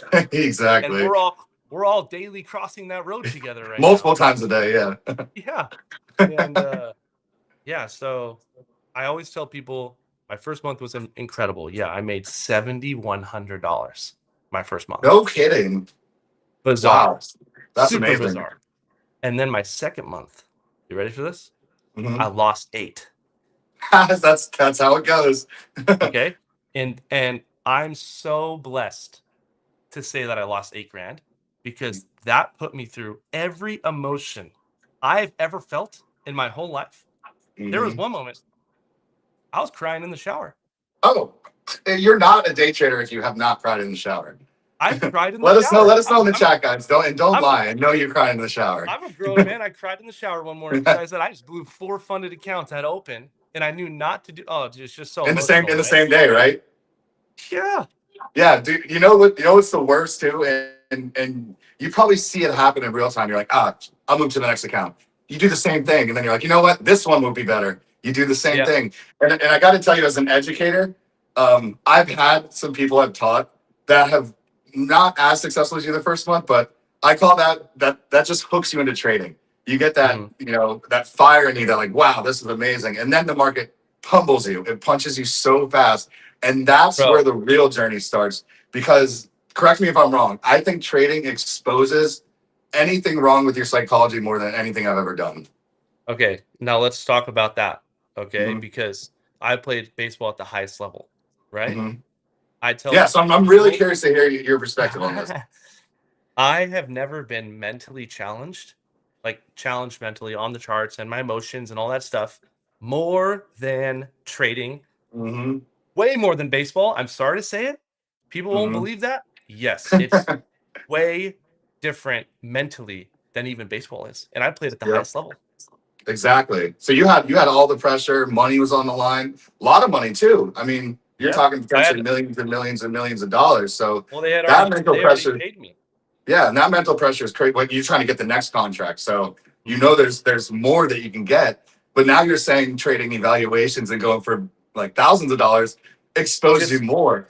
It exposes you way more and in a Mhm. different way, but I would say more. Okay. Because Mhm. baseball it'll also expose like your physical challenges too. Like you're getting hurt and then you have to get over that and you got to get through it and you got to get through the rehab and then you're back on the field and you're scared of getting hurt again. So you're Mhm. timid. So those are different challenges mentally than trading. Like we're not going to get hurt in my chair, you know, Mhm. but you Yep. emotionally you can. You get So emotionally hurt. Yes, I agree. yeah, you get emotionally hurt. But Yeah. that month, that April, that was my most important month I ever experienced because I went, okay, how many more times am I going to do the same thing over and over, which also leads into my baseball, which is what we're here. We're talking about the similarities in baseball, in a Mhm. game. If your curveball's not working or you can't locate your fastball, you have to make the adjustment. You have to Mhm. make the adjustment, or you're going to get, I don't want to cuss, shit on. You know, you're going to Yeah, get, you're gonna people be are out of the going to game just, quickly. yeah, get me out. You're going to get taken out. You're going to be you're going to want to get taken out. So you have to Mhm. make that adjustment quickly or you're not going to be successful. They used to always say, stop the bleeding. Yep. If you're not doing well and you're not pitching well and you keep base hit after hits and then a stolen base and then a home run, stop the bleeding. You need to learn how to limit the bleeding, you know? Yeah. And that's what I kind of finally realized after, 80 blown evals. Oh man. Yeah. Yeah. See what You I'm know what? You know saying? what's Like, crazy is you experience the highs and the lows much quicker than most people. Most people, first of all, it takes them 6 months to a year to find a community that they trust. You skipped all that. Then it takes them, 6 months to a year to get that first good month, and then another 3, 4 months to have that so rock bottom. You were like boom, boom right away. So the thing is I was talking to someone about this and I said, I think, and I don't know, I know everyone doesn't have the capital to do that, but I think I got so many repetitions in That's a good point. so quickly that I learned what some people learn in trading in a year, in literally 2 months, Wow. Yeah. emotionally, because I was like eval after eval after eval. Mhm. I did that wrong. I felt this way. I got to stop that. I don't like that What's the feeling. most amount of evals you bought in a day? Oh man, I probably and I well, there's another problem that I had too that I'll get into that I don't do anymore, but I think as I get better, I will get back to it. Mhm. The most amount of evals I probably did 10. Okay. See, Yeah. that's a good point that you put in the reps because a lot of people are using this as a way to get out of their position in life. Make money. Buy the dream. So they can only afford like one eval a week at most, maybe Yeah, two a I know month. that. So yeah. Yeah. So you were putting in the reps. So The when reps you for were sure. when you were blown the second month when you were going through those 80 evals, like you said, were you doing the same thing wrong over and over again? And you're like, what the hell am I doing? I gotta stop doing this, but you'd still do it. Yes. And Yeah. that's for some reason I couldn't get out of this like really bad loop that I was in, going in a Mhm. circle all over and over and over and over and over again until, they sat me down and they said, just quit making the same mistake. And then there was easy little things that I was able to change. One, Mhm. I stopped copy trading. I Oh, wanted, that'll. I don't like copy trading personally. yeah, I mean, it's great for the prop firms. I got to buy 5 more accounts, right? Yeah, But I true. think, and again, Kevin Donaroids on Instagram and stuff, he told me, he's like, man, you're good. You know what you're doing. You have had success. Quit copy trading. And Mhm. that day, I copy traded 4 accounts and I blew them. Like that, I know better than you. Don't worry. Yeah. No. Oh, you've been doing this long with me. Watch this. You Right. know what's funny? You No. know what's funny is you talk to people, and I'm sure you because I know a lot of people in your community, and you say this, and they're like, "Yep, been there, done that. This is what got me out of it," and you're like, "Nah, I'm not gonna do that. I Yeah. think I And think then I'm the 1% that's gonna do better," and then you realize you're not. yeah, and that was one thing that kind of catapulted me for some reason. It was either a mental thing or it was like we're never doing that again. I blew those 4 accounts the same day. He had a conversation with me in front of other people, telling me like straight up, like, Yep. look, don't be dumb.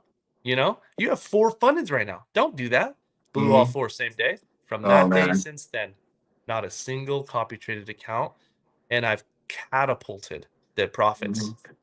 Catapulted Love just it. from stop copy trading because I know what to do. I know the strategy. I know when to trade. I know when not to trade. I know, I know the setups. I know how they look. I know how to limit the leverage. Just small wins, right? 300 a day keeps the 9 to 5 away, right? Literally. And I stopped all of those, and I stopped copy trading, and we've been doing so well, so blessed ever since. It's been incredible, and I wouldn't be here without all those guys. I literally would not be here. Yeah, I mean, community is so important. Like I used to own Discord back in the day, and I had a falling out with a business partner. So the next day, I go into my office. It was funny. My wife like stood at the door and almost started crying. I put talk radio on because I had nobody to trade with, and that is one of the worst things ever. To sit there by yourself with nobody to talk to, nobody to bounce ideas off of, things like that. But it's funny you mentioned. He said just stop being dumb, right? Mm-hmm.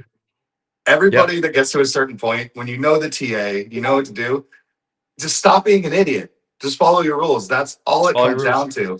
Now, I know you mentioned stopping the copy trading was one of the things that, kind of put your equity curve to the upside. Was there anything specific that you also remember kind of changing your rules or tweaking that would just make you consistently profitable? Was like sizing down, trading less, like things like that? Yep. I'm an MNQ only. Okay. Were you trading NQ before? Yeah. Oh, okay. It's I think everybody starts with that. I feel like that. It's pretty, it's sexy. It's $20 a point, right? Yeah. But I realize that it's really not. You don't need it. Like, you don't need that, especially if you start off trades with 2 MNQ or even one sometimes, and then you can size in upon strength. You can do that. Maybe size in a little bit if you're in the red, just to lower your average. I don't recommend that too much, but you can. Yep. Yeah, I'm MNQ only. That's another thing that I just live and breathe MNQ. Literally only haven't even opened NQ since. Yep.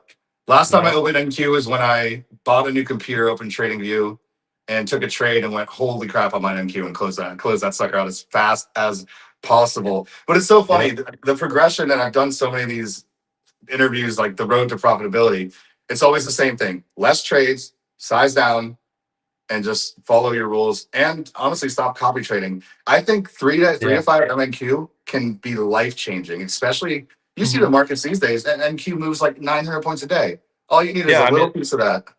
I don't want to sound too much like, influencer and stuff, but you got to adapt to the market, right? The market's literally changing every day. Trump can say one thing and we're down 1,000 points. Yep. So, and that's why I've learned other strategies too. Like, I don't even know their names because I'm not that deep into influencers, but I saw some guy talking about the 15-minute orb, right? And he's like, this is the most profitable long-term strategy amongst all traders. And I was like, what's this 15-minute orb about? Right. And I started looking into it, and I started watching videos, and I started talking to the guys about it. And one of them's like, that's all I trade. I was like, okay, let's try this.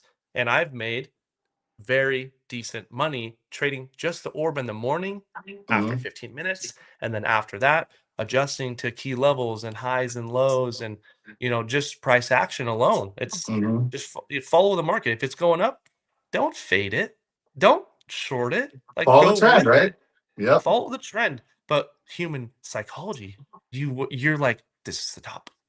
Oh my God. This is the top. Yeah. Oh, this is the bottom. Right? I'm gonna bottom tick this right here. No, bottom ticking is for social media, man. And the people that post on social media, you didn't see the other 8 times they tried to bottom tick it and they blew their account. They just happened to post the one damn video that showed them bottom ticking. And guess what? They're selling you a course on how to bottom tip the market. But yeah. So you mentioned price action. Do you use indicators or no? I do use indicators, yeah. Which ones? I use like the MAs, the 50, 100, and 200. And then I do EMAs, 9, 21, 50. I used to use the 921 religiously. Yeah. Yeah. So I have them all on there. So it's kind of noisy, right? Some people be like, your chart's noisy. I'm like, yeah, but I'm also like, looking at the 1 minute for entry, but I'm mostly looking at higher time frames for like what the direction I want. And after doing that as well, it's also been changing the game for me. I don't just sit on the 1 minute and be on a roller coaster all day long. Oh God, yeah. The 1 minute is cool. When I first started trading, I was a 1 minute warrior. I was scalping SPX on the 1 minute, and it's like my blood pressure would go up, my heart would start beating, and I'd be taking 150 trades a day. Now I do like daily, 4 hour, 1 hour. Okay, boom, down to the 5 minute for entries. Couple trades, but we're going for big wins. We're not going for these baby little 5-pointers. And guys in the chat, you guys are hilarious. I ask these questions because if you're in here and you're struggling, everybody goes through the same process. You're not special. Literally everybody starts with NQ. Everybody overtrades. Everybody uses the 1 minute. Then they finally go to the longer time frames. Their chart cleans up. So we're not picking on anybody. I'm not picking on you. I just want everybody to know that this is really how it works. Do you remember having like I call this an aha moment where it just kind of like it just clicked for you, where you're like, holy crap, I can do this? It's probably just a combination of a lot of things. You know, it's like Kevin yelling at me saying, stop copy trading. It was let's the 15-minute orb was kind of an aha moment because I went back tested for hours with my buddy Matt, and we it's pretty crazy. Like, I couldn't believe how many times if you just follow the orb, you know, the retest, the entry, let it go, but make sure you're not leveraged too high because it might go up a little bit. You know, it might be in drawdown.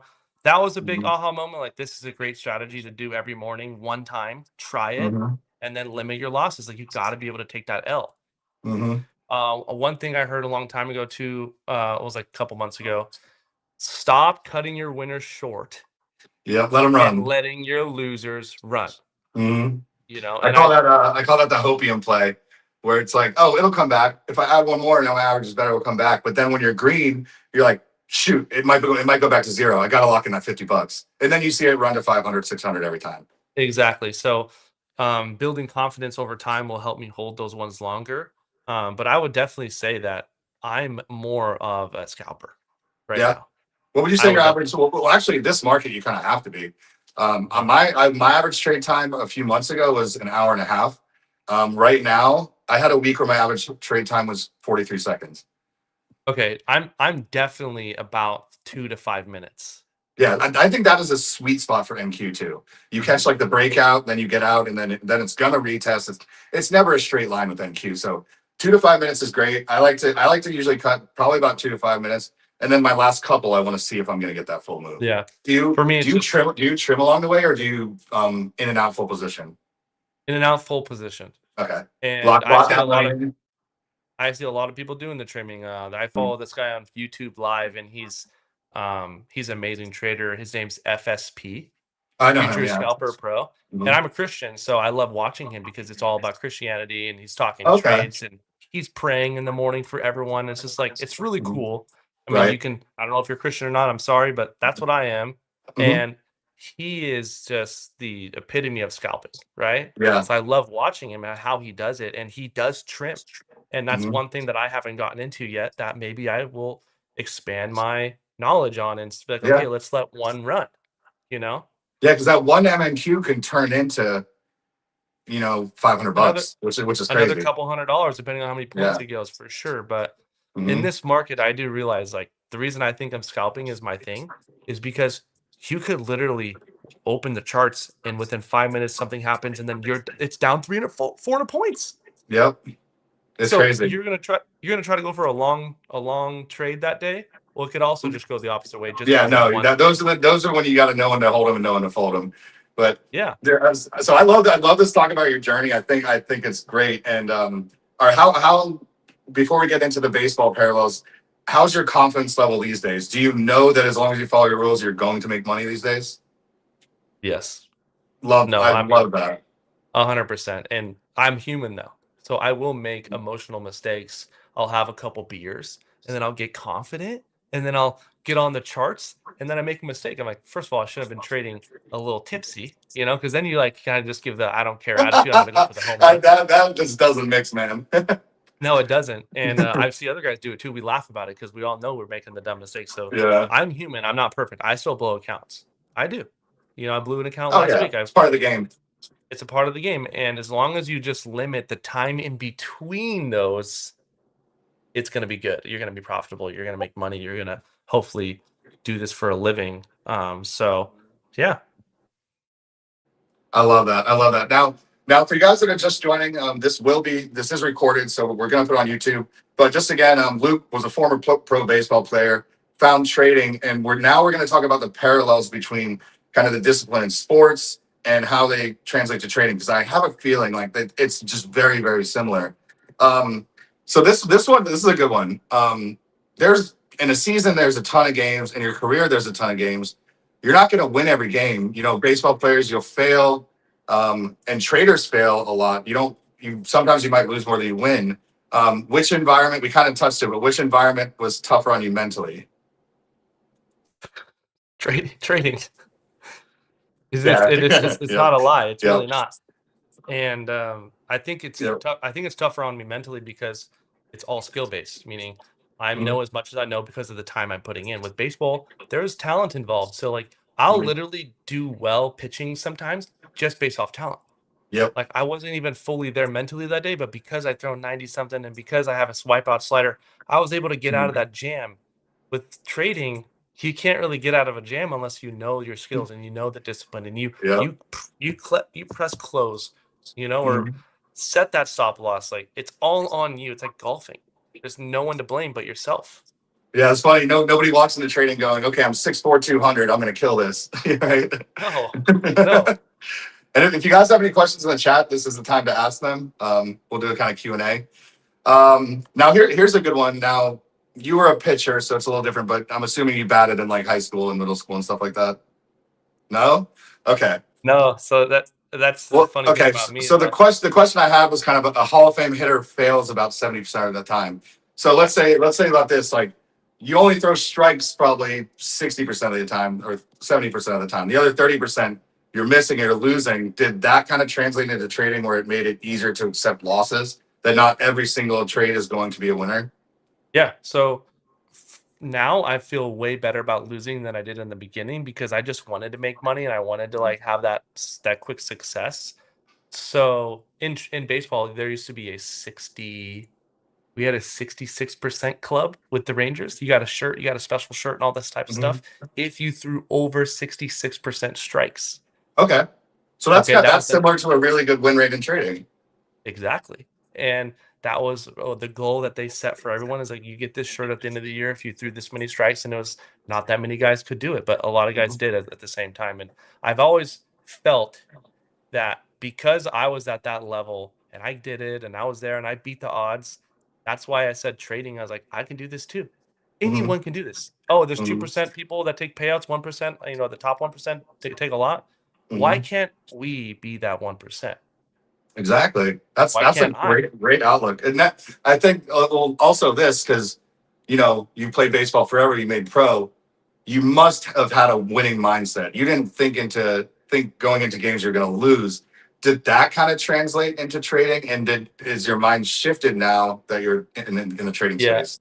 So as a pitcher, you actually succeed way more than hitters do, right? You're Yeah, of course. statistically way more successful. Mhm. So yeah, I always had a winning mindset because you would win way more than a hitter. Hitters have a losing mindset. They 7 out of 10 Yeah, times you get out. what's a good batting average? Like 25%, 250, something like that.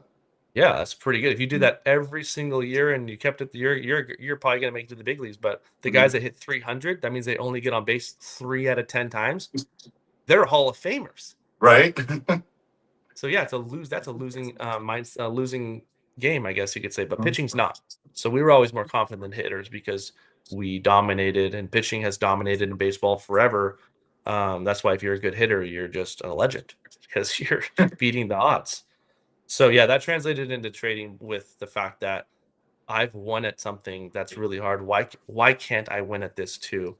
And having a little bit of confidence, I think goes far on the charts because guess what? You still need to press buy.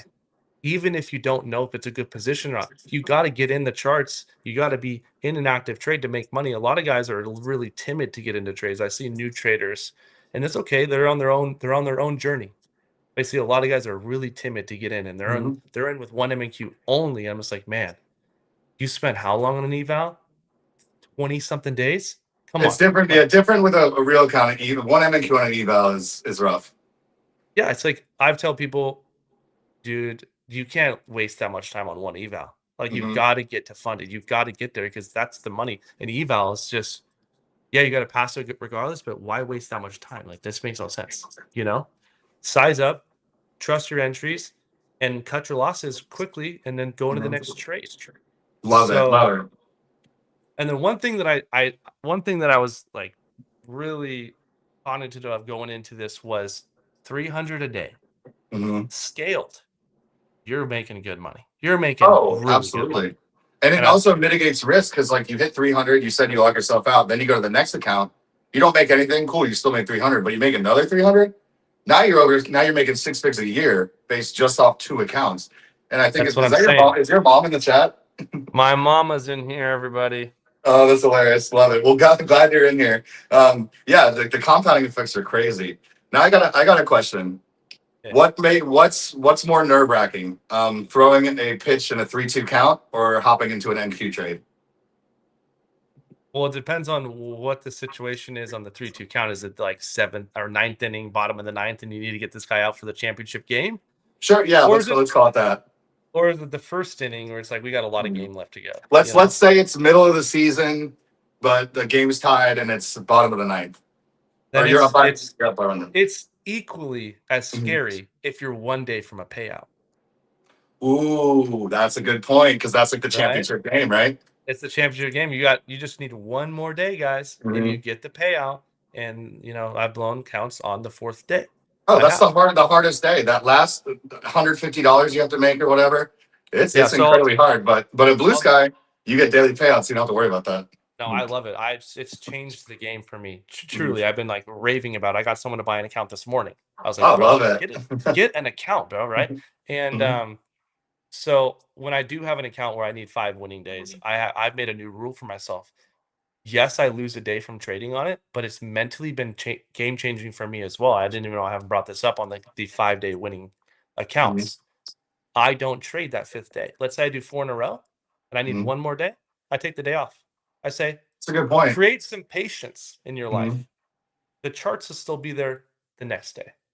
Oh, man, that is such good advice because I actually just made a video on this yesterday that I can tell when a new trader is going to fail by the questions they ask. If the question they ask is how fast can I get a payout, they're not going to fail. The ones that make it are, what am I doing wrong that I'm not getting a payout? That's how you make it. So, I love that. Here's a good one. Oh, continue. Go ahead. Yeah, so that's what I do. I take the 5th day off. If it's winning day, it's time to get my payout. I take it off. I'll be back tomorrow. And then I do well. It's crazy. That alone has also changed. And that's a me thing. And I think maybe one day I can get over that because, come on, the charts are going to be the same as they were yesterday. Like, just trade the same rules and you'll be fine. But it's just a mental thing for me that I continue doing to this day. Well, I think it's tough because futures is open, 23 hours a day, 5 days a week. Some people just can't stay off the charts. And you learn this skill quickly. It took me years to not care that the market was open. Now I take my trade, I close my charts, and I just get the hell out of the day. And that's probably some of the best advice that you could give to somebody. Let's move on to the next one. This is I'm curious about this one. So as a professional athlete, you probably had like a routine you did before a game. How similar is preparing to a trading session compared to, a game you're going to start on? Yeah, there's definitely a routine. And I also knew that going into it. I knew that going into this, that I can't just get up, roll over, look at my phone and just, I knew that if I did that, I would fail. And there's so much to setting a routine. If that's hitting the gym before, if you live on the East Coast, it's easier. It's not hard. It's way harder on the West Coast. But, showering, putting on clothes, and if you eat or not, that's depends. I don't really eat in the mornings too much. I usually wait till about lunchtime. Yeah, same. So my thing is just like setting a routine and treating this truly like a job. Like treat this like a job because it could outperform, depending on who a lot of people in your family. You could outperform them easily money wise if you just take it serious and you set that routine. Is very important. Very important for baseball. Extremely important in baseball because it also creates calmness and confidence. When you do your routine and I did that. I did my arm stretches the way that I always do, and I did my stretching here, and then I threw the baseball 10 times and I hit the spot 6 times. I'm ready to go right now for this game. I feel the same way on the charts. I'm ready to go for today. Yeah, well, that's even like I know it sounds so dumb, but the make your bed in the morning, do something immediately when you wake up, then brush your teeth. Oh, wow, I'm 2 for 2. And then, if you eat breakfast, eat a healthy breakfast, meditate, all these things that certain people tell you to do. And then by the time you sit down on the charts, you're confident, you know, you're having a great day. You didn't roll out of bed and you're still pissed off about something that happened yesterday. So that's, yeah, I love that. And one more question. So this is good because a lot of people, if they have a losing day the day before, it carries over to the next day. When you played baseball, if you lost a start, did you drag it onto your next start, or were you able to forget about it, or did you dissect it, figure out what was wrong, and fix it? And what did you do the same thing in trading? Yeah, so if you take a losing day on a game or a losing day on the charts and you let it affect you on the next day, that's the difference between someone who's going to fail and someone who's going to be profitable, or someone who's going to be a successful pitcher. And one thing that you need to, I don't care who you are, you need to adapt this is short-term memory. Short-term memory. And I'll talk about two things in which why I think I have short-term memory. Because, for example, for baseball, like I took it really serious. I did. I loved it. I lived and breathed it my whole life up until I, through 94. And then it really changed for me. But one thing that my dad did for me growing up, and I've seen other dads not do this, and they're really serious and hard on their sons about not doing good, right? They yell at them. You've seen, kids. Oh yeah, dads yeah. I yell played sports long enough that you always know that, and it's always the parent that didn't make it that wants their kid to make it. Yeah, or whatever their reasoning is on why they act certain ways. Man, the reason I'm short-term memory, and I tell everyone this as well, is my dad, every time I got done playing, good or bad, he would say, "Son, you did really good today."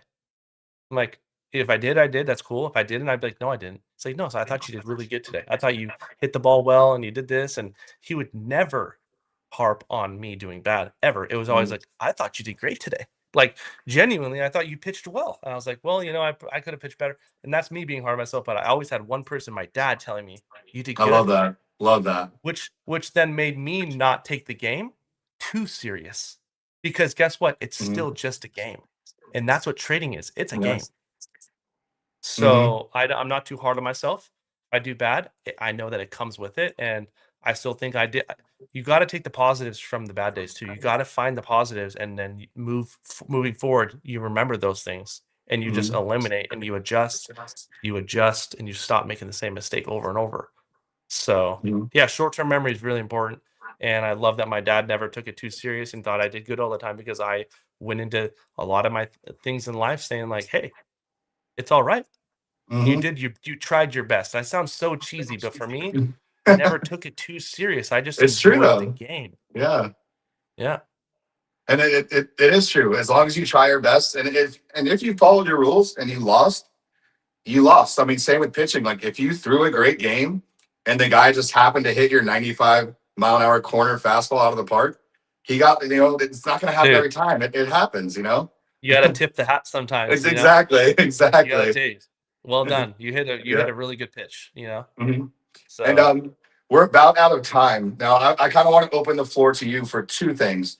First thing, in your mind, what would you say baseball has contributed the most to your success in trading? It could be literally, and it could be mindset. It could be routines. It literally could be anything. It's a loaded question.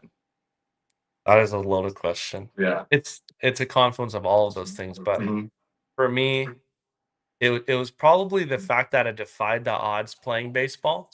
And I knew that I did.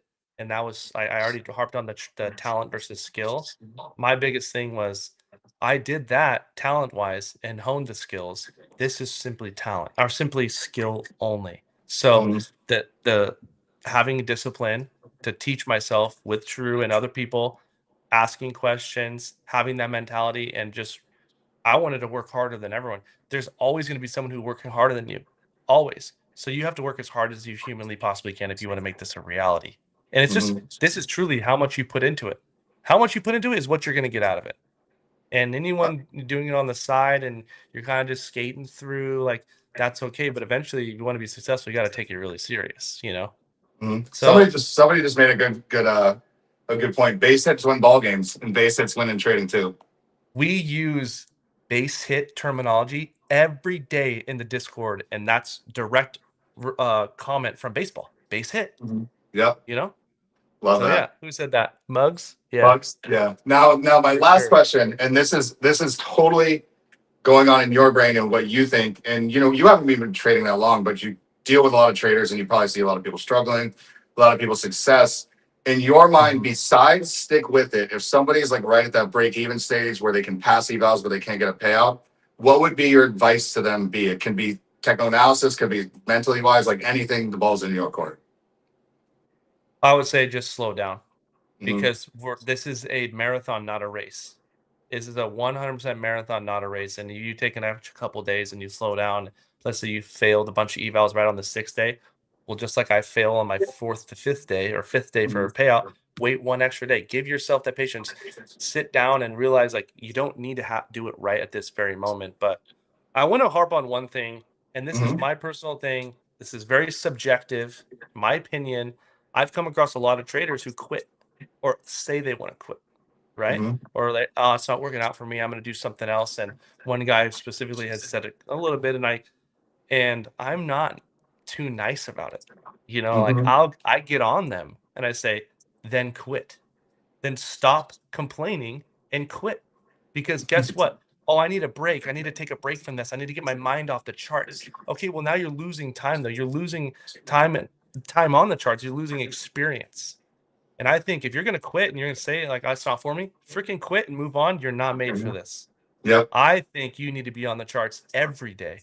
I think you need to be practicing and on the charts every day because it's all about reps. It's all about being consistent. It's all about building that mental toughness for the charts because it'll eat you up.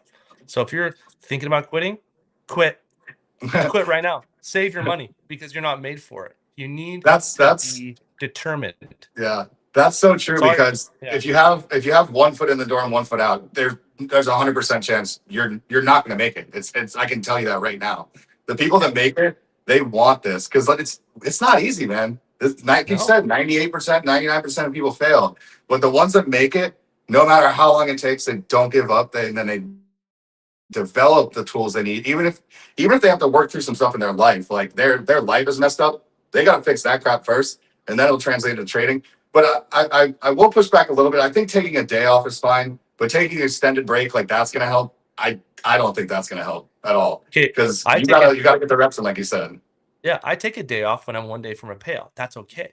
You know, what I mean? I do it. What I'm saying is like the guys that are like in 1 foot in, 1 foot out, like you said, Yep. that you're not going to be successful at it. There's no way. This is way too hard, and the percentages of 98% fail. Yeah, you're already mentally beat that much. It's not for you. I'm sorry. Move on to something else. Go work for someone. You know what I'm saying? Like Mhm. it's just simple as that. I'm sorry. I know we're a prop firm trying to sell accounts. I get it. But it's possible for anybody, and that's what I always end with. I'm like, "Yeah, this blah, blah, blah," but guess what? You can do it.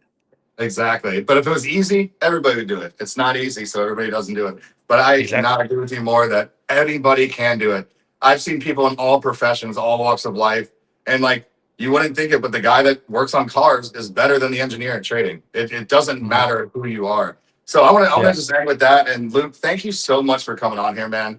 It's No, really thanks for cool having me. to hear these different perspectives, and your perspective is very unique because I don't come across too many professional athletes in the Discord and in the prop firm space. So Yeah. again, thanks again. And guys, is there a way people can get in touch with you? Maybe we'll put it in the description if they have questions Yeah, for I you. mean, I have my Discord. You can Are put you in my the Blue Discord. Sky? Are you in the Blue Sky Discord?